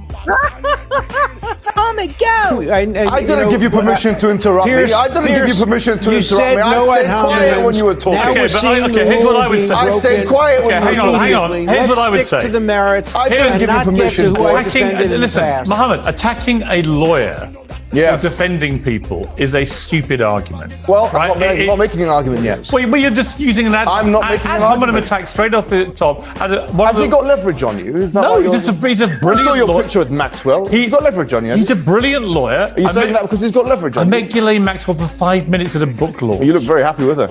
Well, I didn't know anything about her at the You look time, very other happy than with she her. was the daughter of the man that We're talking about the biggest sexual scandal in the last 100 who I years. never met Jeffrey Epstein or ever knew him. Alan Dershowitz was wrongly accused of various things in relation to Jeffrey Epstein. How do you know it's wrongly? Because they've all been... Why are you defending him? They all turned out to be Oh, I love this guy. I told you. And thank you guys for sending this one to me because I love this guy. He's like, how do you know? Why are you defending him? And these are good questions.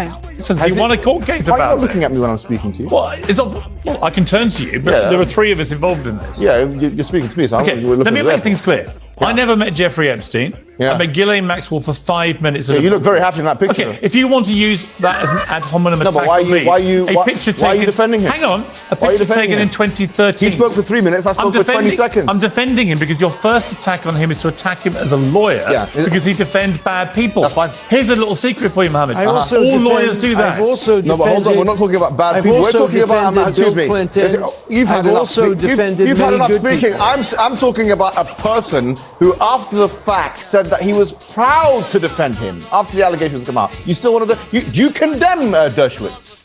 For what? For defending No, I Epstein have defended- and being proud.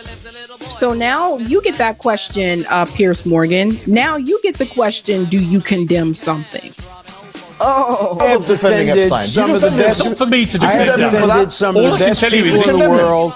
Okay, Alan, you I defend helped yourself. No, why should he Nelson defend himself? I Mandela. haven't even Defend spoken himself. for 20 seconds. Alan can defend himself. But let me speak for more I than 20 helped to seconds. I haven't defend even made Nelson my point yet. Mandela. I helped to defend It's a Bill 2-on-1 now, is Clinton. it? I've helped to defend some of the finest people in the Yeah, world, well, and I've also helped John to defend Lennon, some of the he worst. defended. Is I that never terrible? just. I helped defend Nelson Mandela. I helped defend Bill Clinton. And after Bill Clinton, he says, I helped defend some of the finest people in the world. I don't think Bill Clinton is some of the finest people in the world. Wasn't Bill Clinton on that island too? Wasn't Bill Clinton on that island too, Alan? Wasn't he there too? What are you doing? He was not proud I've never of defending John justified Lennon the same way as he anything any of announced my that he was clients proud have of defending Epstein. I am What's this proud got to of do my with role Israel? as a This has got defense to do with lawyer, the fact that this just man, like- the credibility just of like this man's John on the line. Adams was He defends proud to Israel on the defend one hand, the and on the people- other hand, he defends Epstein. I think the public should know this. Do you want me to And that play? he's Do you proud. want me to play the clips? He's proud do you of want me, it. Mohammed, do you want me to play the clips of you And I don't know. do the rounds I on don't- social I- media, yeah, saying some very inflammatory no problem. things? Do you want me to? Why are you not looking at me? Because I'm looking Why at are the you not three of looking us. at me? I'm right I can here. turn to you, and the viewers see me and you Look looking at me, man to man. Fine. Look I'll at me, turn man to to you. man. Look at my eyes. It's called When an I'm aesthetic speaking to thing you. for videos. Okay, now the first thing I wanted to say was that this man's credibility is something which is shocking. That is we're even entertaining. What do you base it on? On the fact that he actually defended Epstein, and after the fact, he said he was proud of it. He was in Epstein's vicinity. He was in Epstein's vicinity. He had a massage in his vicinity. This is the kind of person that we're having on the show defending Israel. That's the first thing I want to say. The second thing is, in the first interaction where me and you were talking about October the 7th, we spent about 3 or 4 minutes actually talking about sexual assault allegations, if you remember that. And actually here, what we have is Israeli soldiers like Mir from Unit 100, and that's on The Guardian, it's on Sky News, it's on all these kinds of platforms, coming out, and there's videographic evidence of him raping another man. I haven't heard condemnation from you, and I don't expect to hear it from him who defended Epstein. But this shows you the bias in the coverage for a year, where we know the ICJ have said that there's a plausible genocide. You haven't been watching much. No, let me finish here and let me add in really quick because Pierce is getting pissed. I think I have. No, you haven't. Have you spoken about me? You're talking complete bullshit. Okay, tell me why. Right? Tell me why. Because A, I did condemn what you've just talked about in a previous debate. Good. Right? Dershowitz, do you condemn it? Yes, of course. I condemn any rape of anybody and any assault on anybody who's in captivity. And Of you course also I do. condemn And I the don't right defend- of rape, I the don't right of rape defend- protest that took place in Israel. And you acknowledge that there's a If problem in any Israel rapes with took this. place, they will be investigated. They will be fully investigated. They will be court-martialed. acknowledge that there's a problem and in if Israeli anybody society? is convicted of that, they deserve their Do you punishment. I acknowledge don't that there's a defend problem in What about the rape. problem with Hamas Sure. raping women? I have no on compunction. October the 7th. So there you go. So you see what I was telling you? So why is it whenever there's assault that's brought up that Israel has done, why don't they really want to talk about that? And by the way, Piers Morgan doesn't bring that up on his own. It's usually a guest that will bring that up and then he'll have to respond to it. But Piers Morgan, for the most part, he's always bringing up what happened on October 7th, but which no evidence of this, by the way. But yet there's evidence of Palestinians that have been sexually assaulted that is video recorded, but you'll never want to bring it up. So he's pissed now. So now he's gonna, snap back at Muhammad and say, what about October 7th?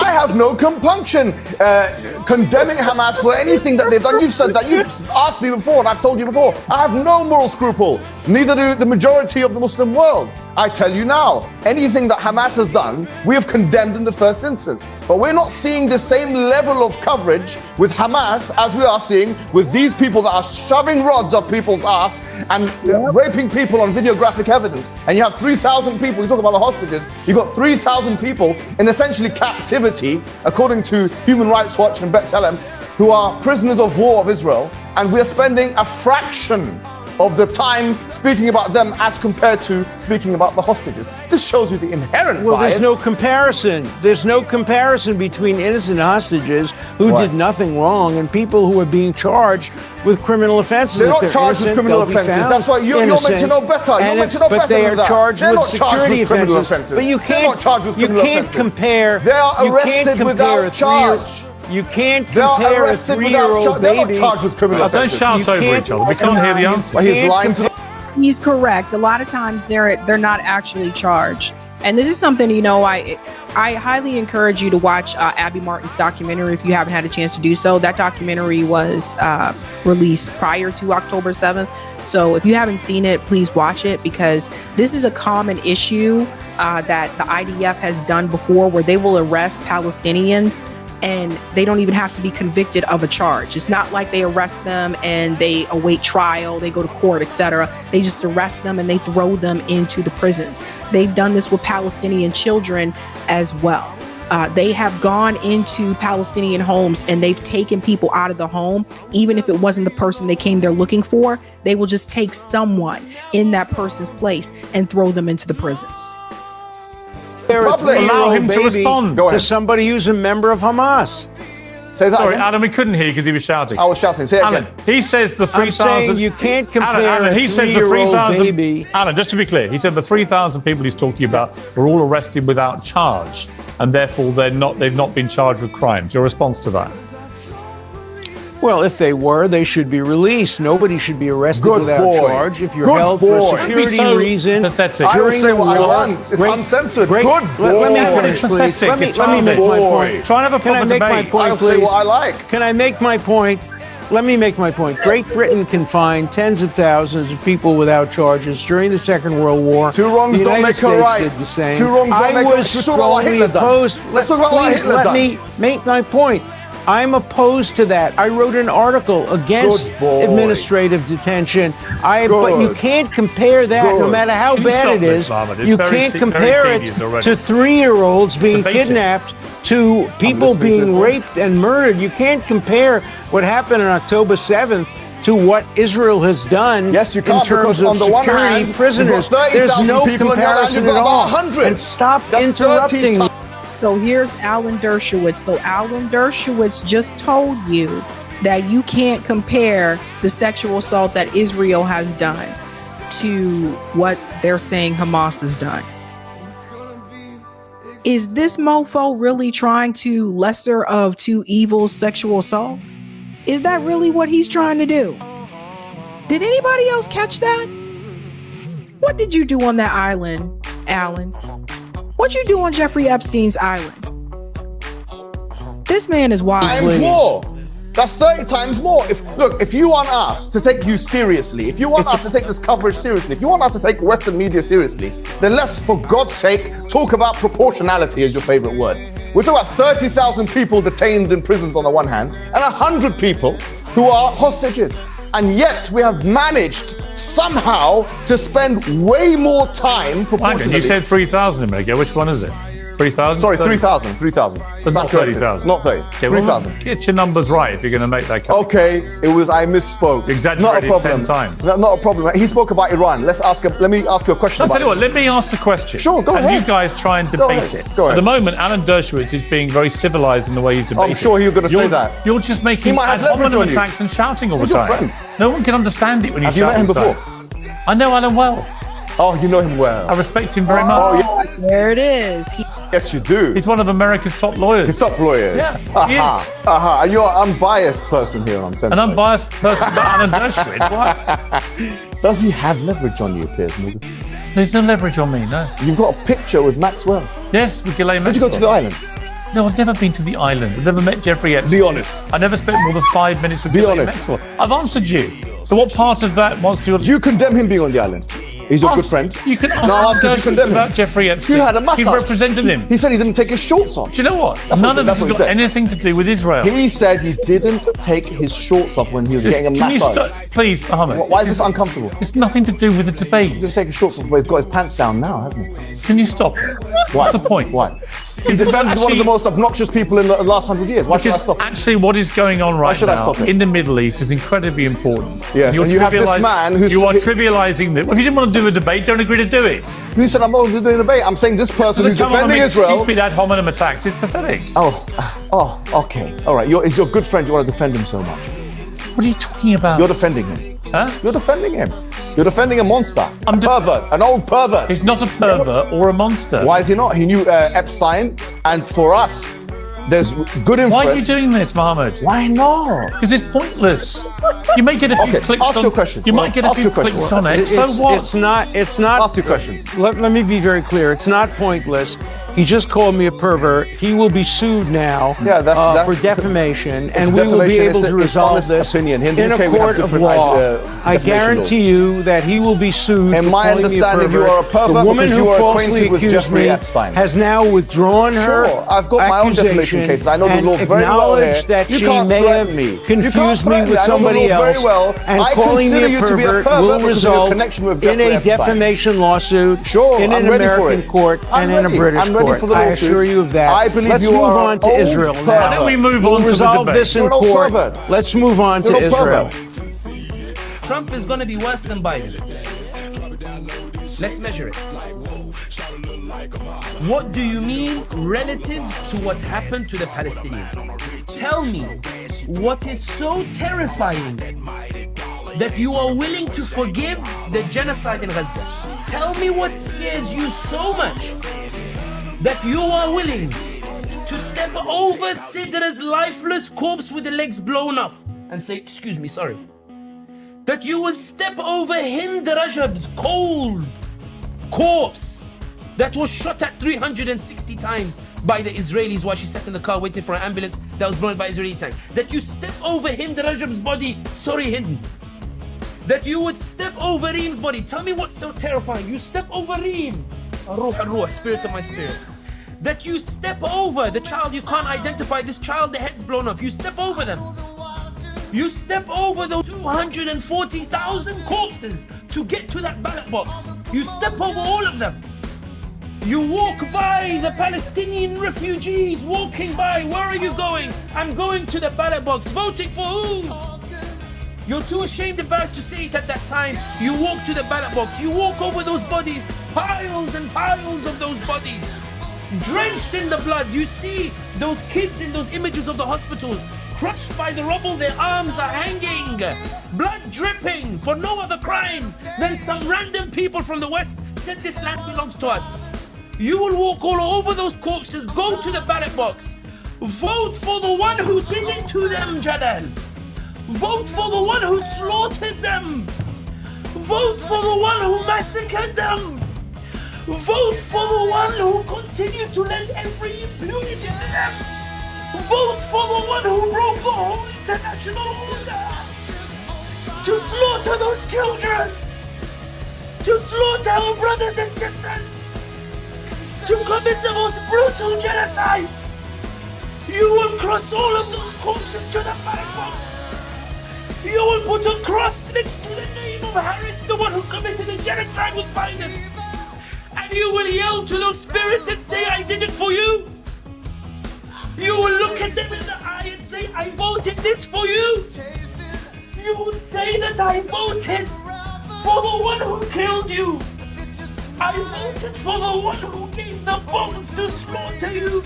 More bombs than Dresden. More bombs than Hiroshima. More bombs than Nagasaki. More bombs than World War II. I voted for the one who gave unfettered access to all those weapons. I voted for the one who sent the Marines to help kill you. And you would dare to look me in the eye and say you did it for Palestine. You did it for them. The nerve, this sheer arrogance of it. It's not for Palestine. It's for your comfort. It's for your status quo. Yes, it's for your comfort. It's for your status quo. Right. We're the fucking terrorists. Notes from the edge of the narrative matrix. Hezbollah is killing Israeli soldiers who are invading their country, while Israeli soldiers are deliberately killing women and children and medical staff and journalists. Guess which side the West calls terrorists? In case you haven't figured it out yet, terrorist organization is a completely arbitrary designation which is used as a tool of Western narrative control to justify war and militarism. In effect, it just means disobedient population who needs bombs dropped on them. The open letter to President Biden from 99 U.S. healthcare workers who volunteered in Gaza contains a quote from Dr. Mark Perlmutter. Gaza was the first time I held a baby's brains in my hand. The first of many. You know what? We're the fucking terrorists. We are. All of us who live in the Western Power Alliance who haven't stopped our governments from backing this mass atrocity. The word terrorist won't have any meaning or relevance until it applies first and foremost to the giant globe-spanning power structure that is inflicting this nightmare upon our species. Democrats are seriously going to do all this evil shit in the Middle East and then blame Jill Stein and Chapel Roan if Kamala loses. Normal person. A war with Iran would be disastrous. Crazy person. Oh, so you love the Ayatollah and you think theocracy is good and you hate gay people and you want all women to wear hijabs. Iran is not Iraq. Iran can fight back. A direct war with Iran would be a nightmare. It would make Iraq look like a walk in the park. It would be vastly more deadly, destructive, and destabilizing. Iran is not the enemy. The enemy are the pricks in the US and Israel who've been pushing us toward this war.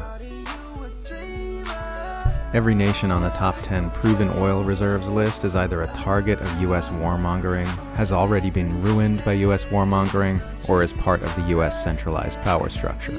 Number 1 is Venezuela, 2 Saudi Arabia, 3 Canada, 4 Iran, 5 Iraq, 6 Kuwait, 7 United Arab Emirates, 8 Russia, 9 Libya, 10 Nigeria. Everyone who's been watching the daily footage of shredded human bodies from Israeli massacres this past year has a very different attitude toward Israel than everyone who has not. Not just because the footage shapes your views, but because Israel supporters avoid looking at it.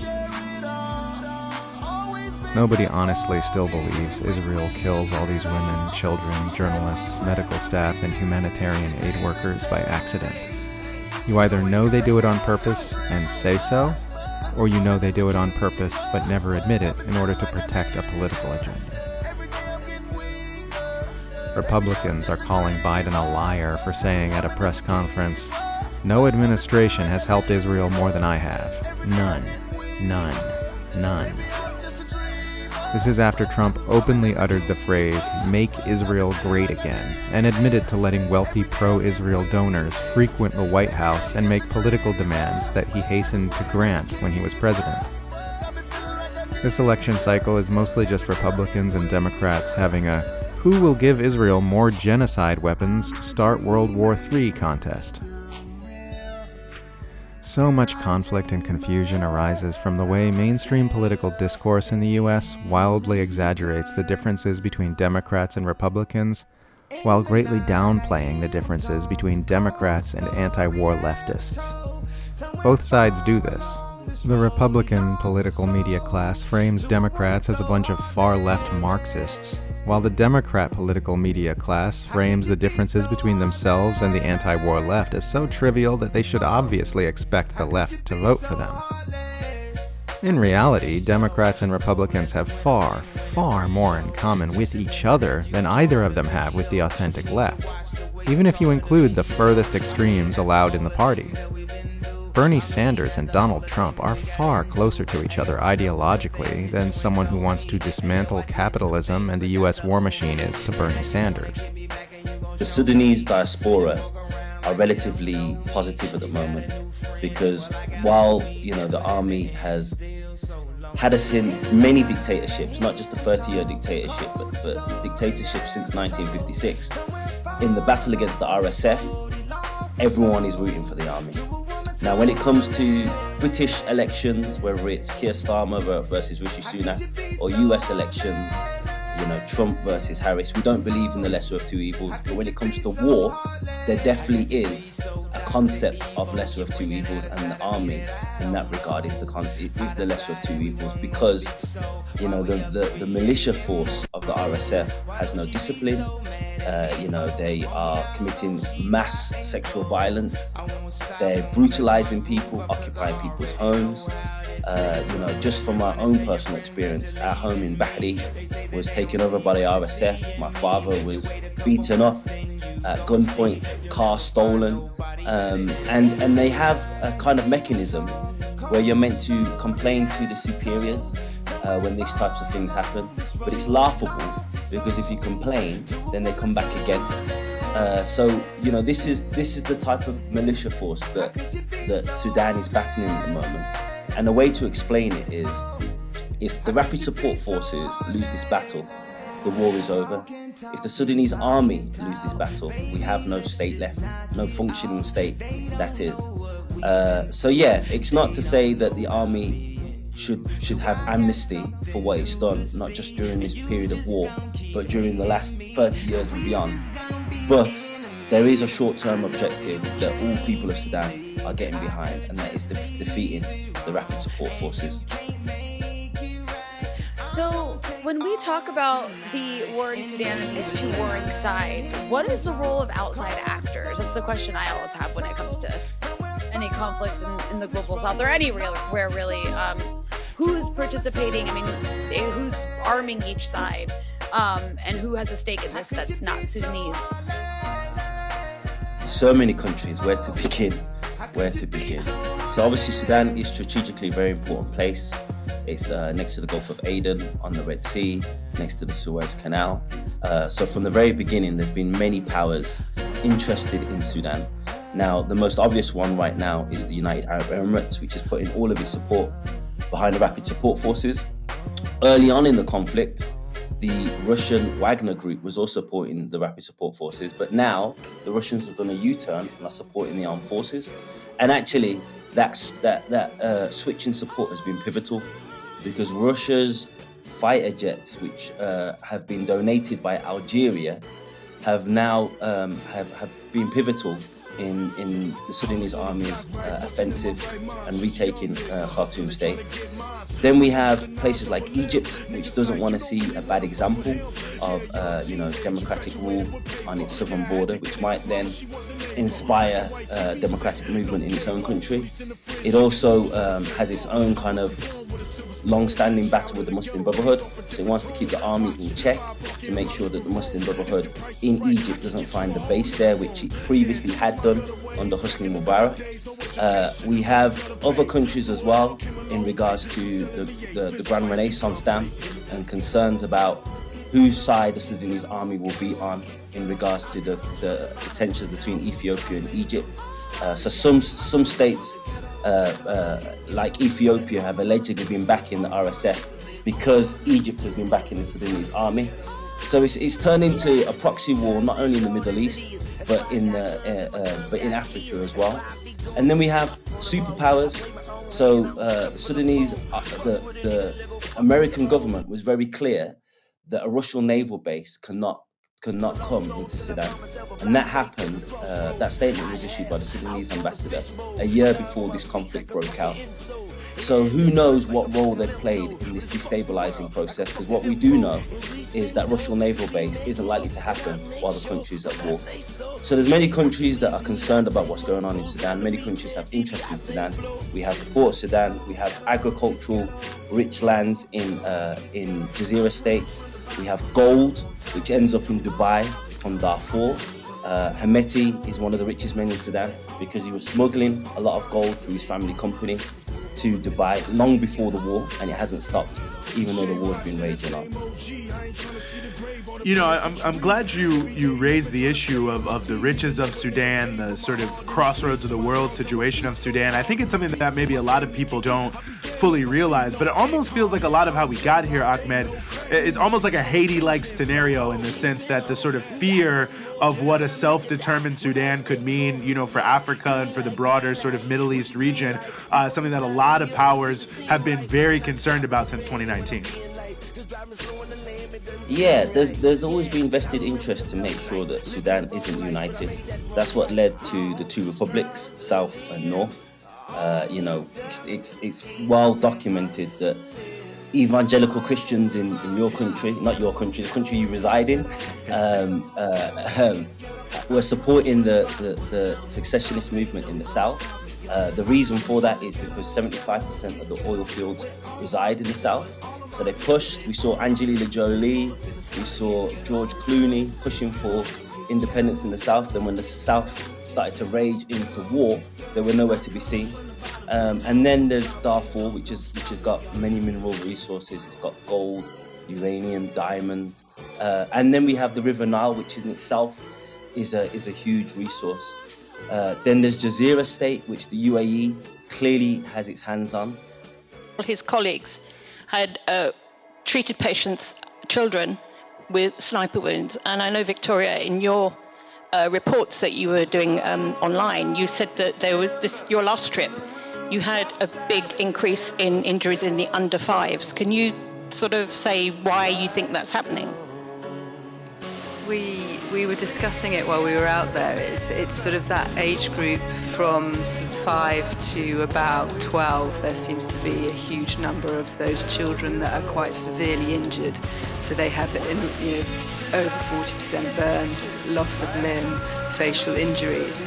And one of the theories behind it is that the under fives are often picked up by their parents and shielded, or somebody grabs them and runs with them, and the over 12s are pretty quick, so they can get themselves out of a situation and run away. So that age group from 5 to 12 is just unable to defend themselves, and that's why we see so many of them. That's why I tell you D1 and not B1. D1 is Democrat first. That's dangerous.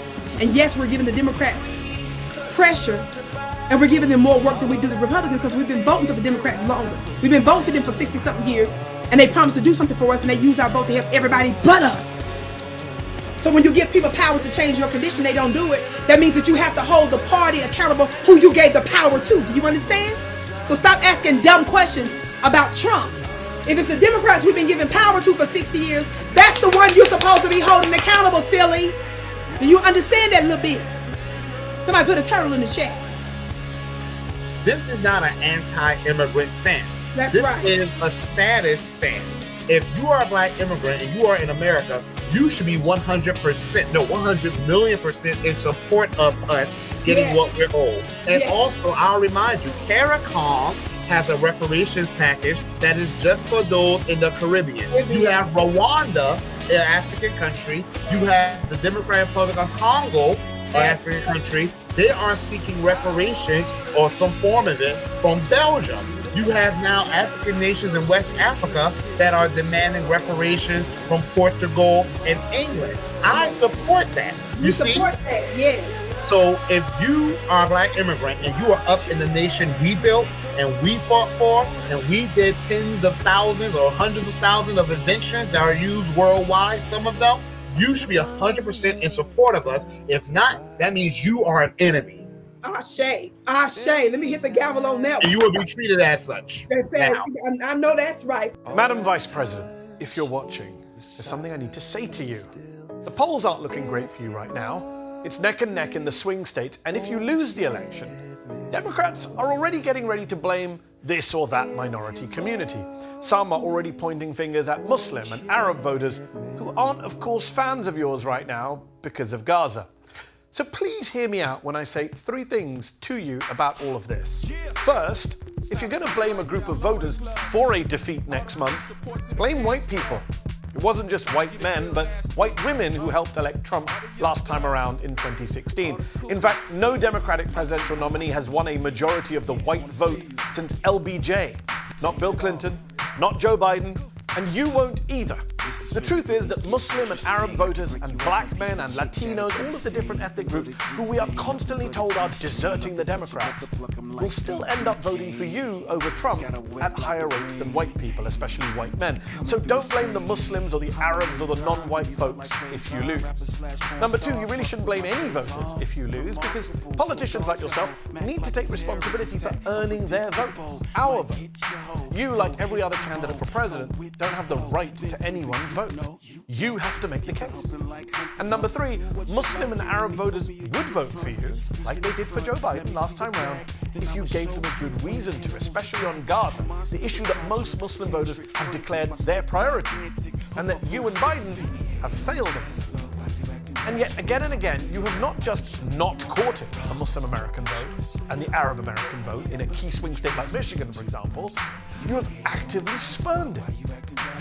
So, Madam Vice President, if you lose Michigan on November the 5th and you lose the race, if the country wakes up to another nightmare Trump presidency, don't you or the Democrats dare blame the Muslims for that. No, you can blame yourself for not changing course, for not listening to advice, for not heeding the polls on this issue, for not even trying to use the power you undeniably have to stop a genocide.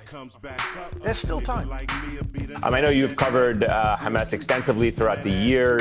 You know a lot about Yahya Sinwar and other Hamas leaders. Can you tell us why, first of all, he has been so controversial as a figure to the Israelis and the Americans even before October 7th? Yeah, I just want to begin by saying that as we're speaking tonight, the Israelis are waging an extermination campaign in the north of Gaza. For the past 2 weeks, they've surrounded the area and they've intensified it after the killing of Yahya Sinwar. No food or medicine of any kind has reached most parts of the north. I'm in direct touch. I'm in with medical officials in the north and with journalistic colleagues. I understand that at least 80 people have been killed tonight in a horrifying set of attacks on half a dozen residential buildings. I've just gotten done seeing images from the ground where children are being shredded like meat in a butcher shop. I don't understand how any of us, whether we're journalists or not, this isn't about objectivity, how any of us can watch this genocide unfold in real time and watch the pontificating of the politicians running for president and not just cry out, this has to stop. I mean, this has to stop. We've looked at this. I mean, I know you've reported on the ground from Gaza. I mean, we're watching a genocide in real time, and I'm sorry, but on this network also, there are people who have promoted propaganda from Israel. There are people cheerleading for those running for office who are lying to the American people about concern for the Palestinians. And yes, we should talk about Yahya Sinwar. But Yahya Sinwar is also in many ways the story of Gaza. You know, yes, this was a violent man, but his violence was rooted in the fact that he was born in a refugee camp. And Israel, throughout his entire life, waged a war of annihilation against the Palestinians. I'm not here to defend Yahya Sinwar. I'm here to say that we can't talk about who Yahya Sinwar was or what Hamas is without talking about 76 years of colonialism, of apartheid, of mass killing, of mowing the lawn, of controlling the calories. Yahya Sinwar's death, the White House is saying this provides a moment to sort of pivot and to make a settlement. And what does Netanyahu do in response to those speeches from Kamala Harris and Joe Biden and John Kirby? He doubles down. He goes full force final solution on the people of northern Gaza. God damn. I mean, that. He used the final solution. You got a guy saying they're shredding babies. Yeah, it's a final solution. That is a very weighty phrase that he certainly picked quite intentionally. That is really going there with Zionists to say final solution. Exactly. Yes, it is, and it's not an exaggeration. It's a totally appropriate phrase to use there. Of course it is, but you're not supposed to use it according to them. And he went on there knowing he'll never be on there again, and he went for it. Good on him. That's what you do. Take your shot, 100%. You were accused of being a, quote, self-hating Jew. What's your response to that quite common yet very serious accusation? Well, my response is a completely rational one. Let's say it's true, for argument's sake, that I'm a self-hating Jew. What does that have to do with the facts? I mean, if Einstein was a self-hating Jew, for argument's sake, does that mean E does not equal MC squared? What do the facts have to do with what I am or what I'm not? If I were a self-loving Jew, would that mean everything I say is true? So... It's over, folks. It's over. They just announced that Donald Trump won Pennsylvania, and yeah, that's it. It's over. He's going to be the president again. And the amazing thing was, you're going to hear a lot of think pieces and, oh, it's this, and analysis, and, you know, people they look for to blame. But it's not looking like it's going to be close. So you're going to have to do a little bit better analysis than just scapegoating minorities and marginalized people, because it looks like she's going to lose by a decent margin. This isn't 2016 where he won by the skin of his teeth. He's actually winning this time. That blue wall, Michigan, Wisconsin, and Pennsylvania, she lost all three. People are acting shocked. Did we not tell you that she was going to lose Michigan and Wisconsin?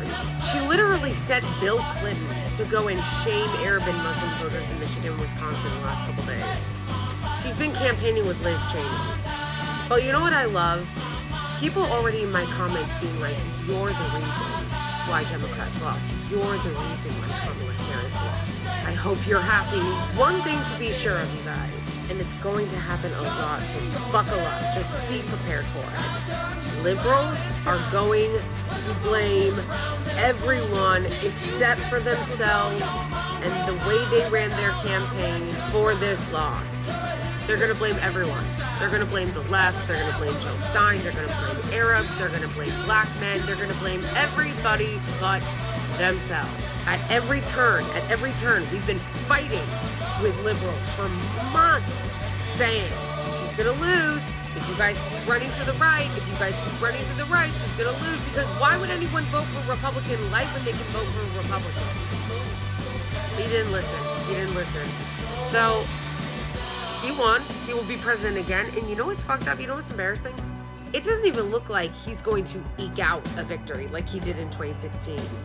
It looks like he's going to win by a decent margin, which means that there's going to need to be a lot of self-reflection, because this is not looking like it's going to be a small win that you can just blame on Jill Stein across 2 swing states. This is a big win. So, but I know, there won't be any self-reflection. No, there won't be. That's not what liberals do, okay? It's gonna be, I heard Rachel Maddow talking about Russia already. Tried to warn you guys. No. You told the left to fuck off. You told Arabs to fuck off. You called black men sexist and Latino men sexist, and you thought Liz Cheney was a good idea. As the US-backed atrocities in the Middle East get uglier and uglier, I keep thinking about something that was said by an Iranian cleric named Shahab Moradi after the US assassinated Iran's immensely popular general Qasem Soleimani in 2020. Moradi complained that Iran can't even really retaliate for the assassination because the US doesn't have any real heroes of its own like Soleimani, saying, "Think about it. Are we supposed to take out Spider-Man and SpongeBob?" I've never seen a more incisive and withering critique of Western culture, and I probably never will.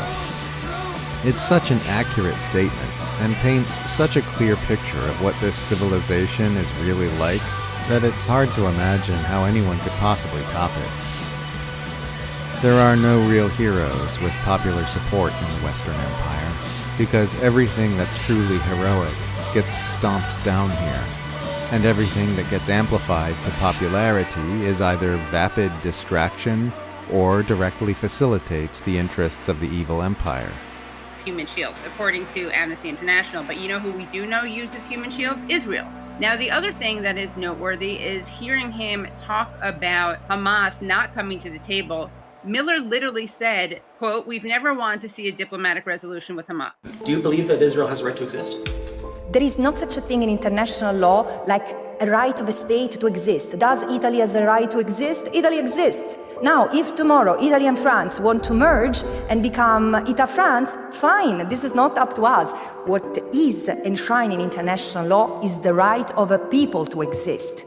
So the state is there, the state of Israel is there, is protected as a member of the United Nations. Does this justify the erasure of another people? Hell no. Not 75 years ago, not 57 years ago, surely not today. Where is the protection of the Palestinian people from erasure, from annexation, from illegal occupation and apartheid? This is what we need to discuss. Yes. In the early 2000s, all the Western liberals developed this doctrine. It was called R2P, responsibility to protect. And responsibility to protect meant that when the international institutions fail humanity, they fail to stop a genocide, then individual states on their own have their own responsibility to protect. It's simply a fact that the Party of God, Hezbollah, the Houthis in Yemen, they rose to the occasion and they rose to their responsibility to protect the people of Gaza from a genocide that was being inflicted on them. Thank you. I'm done.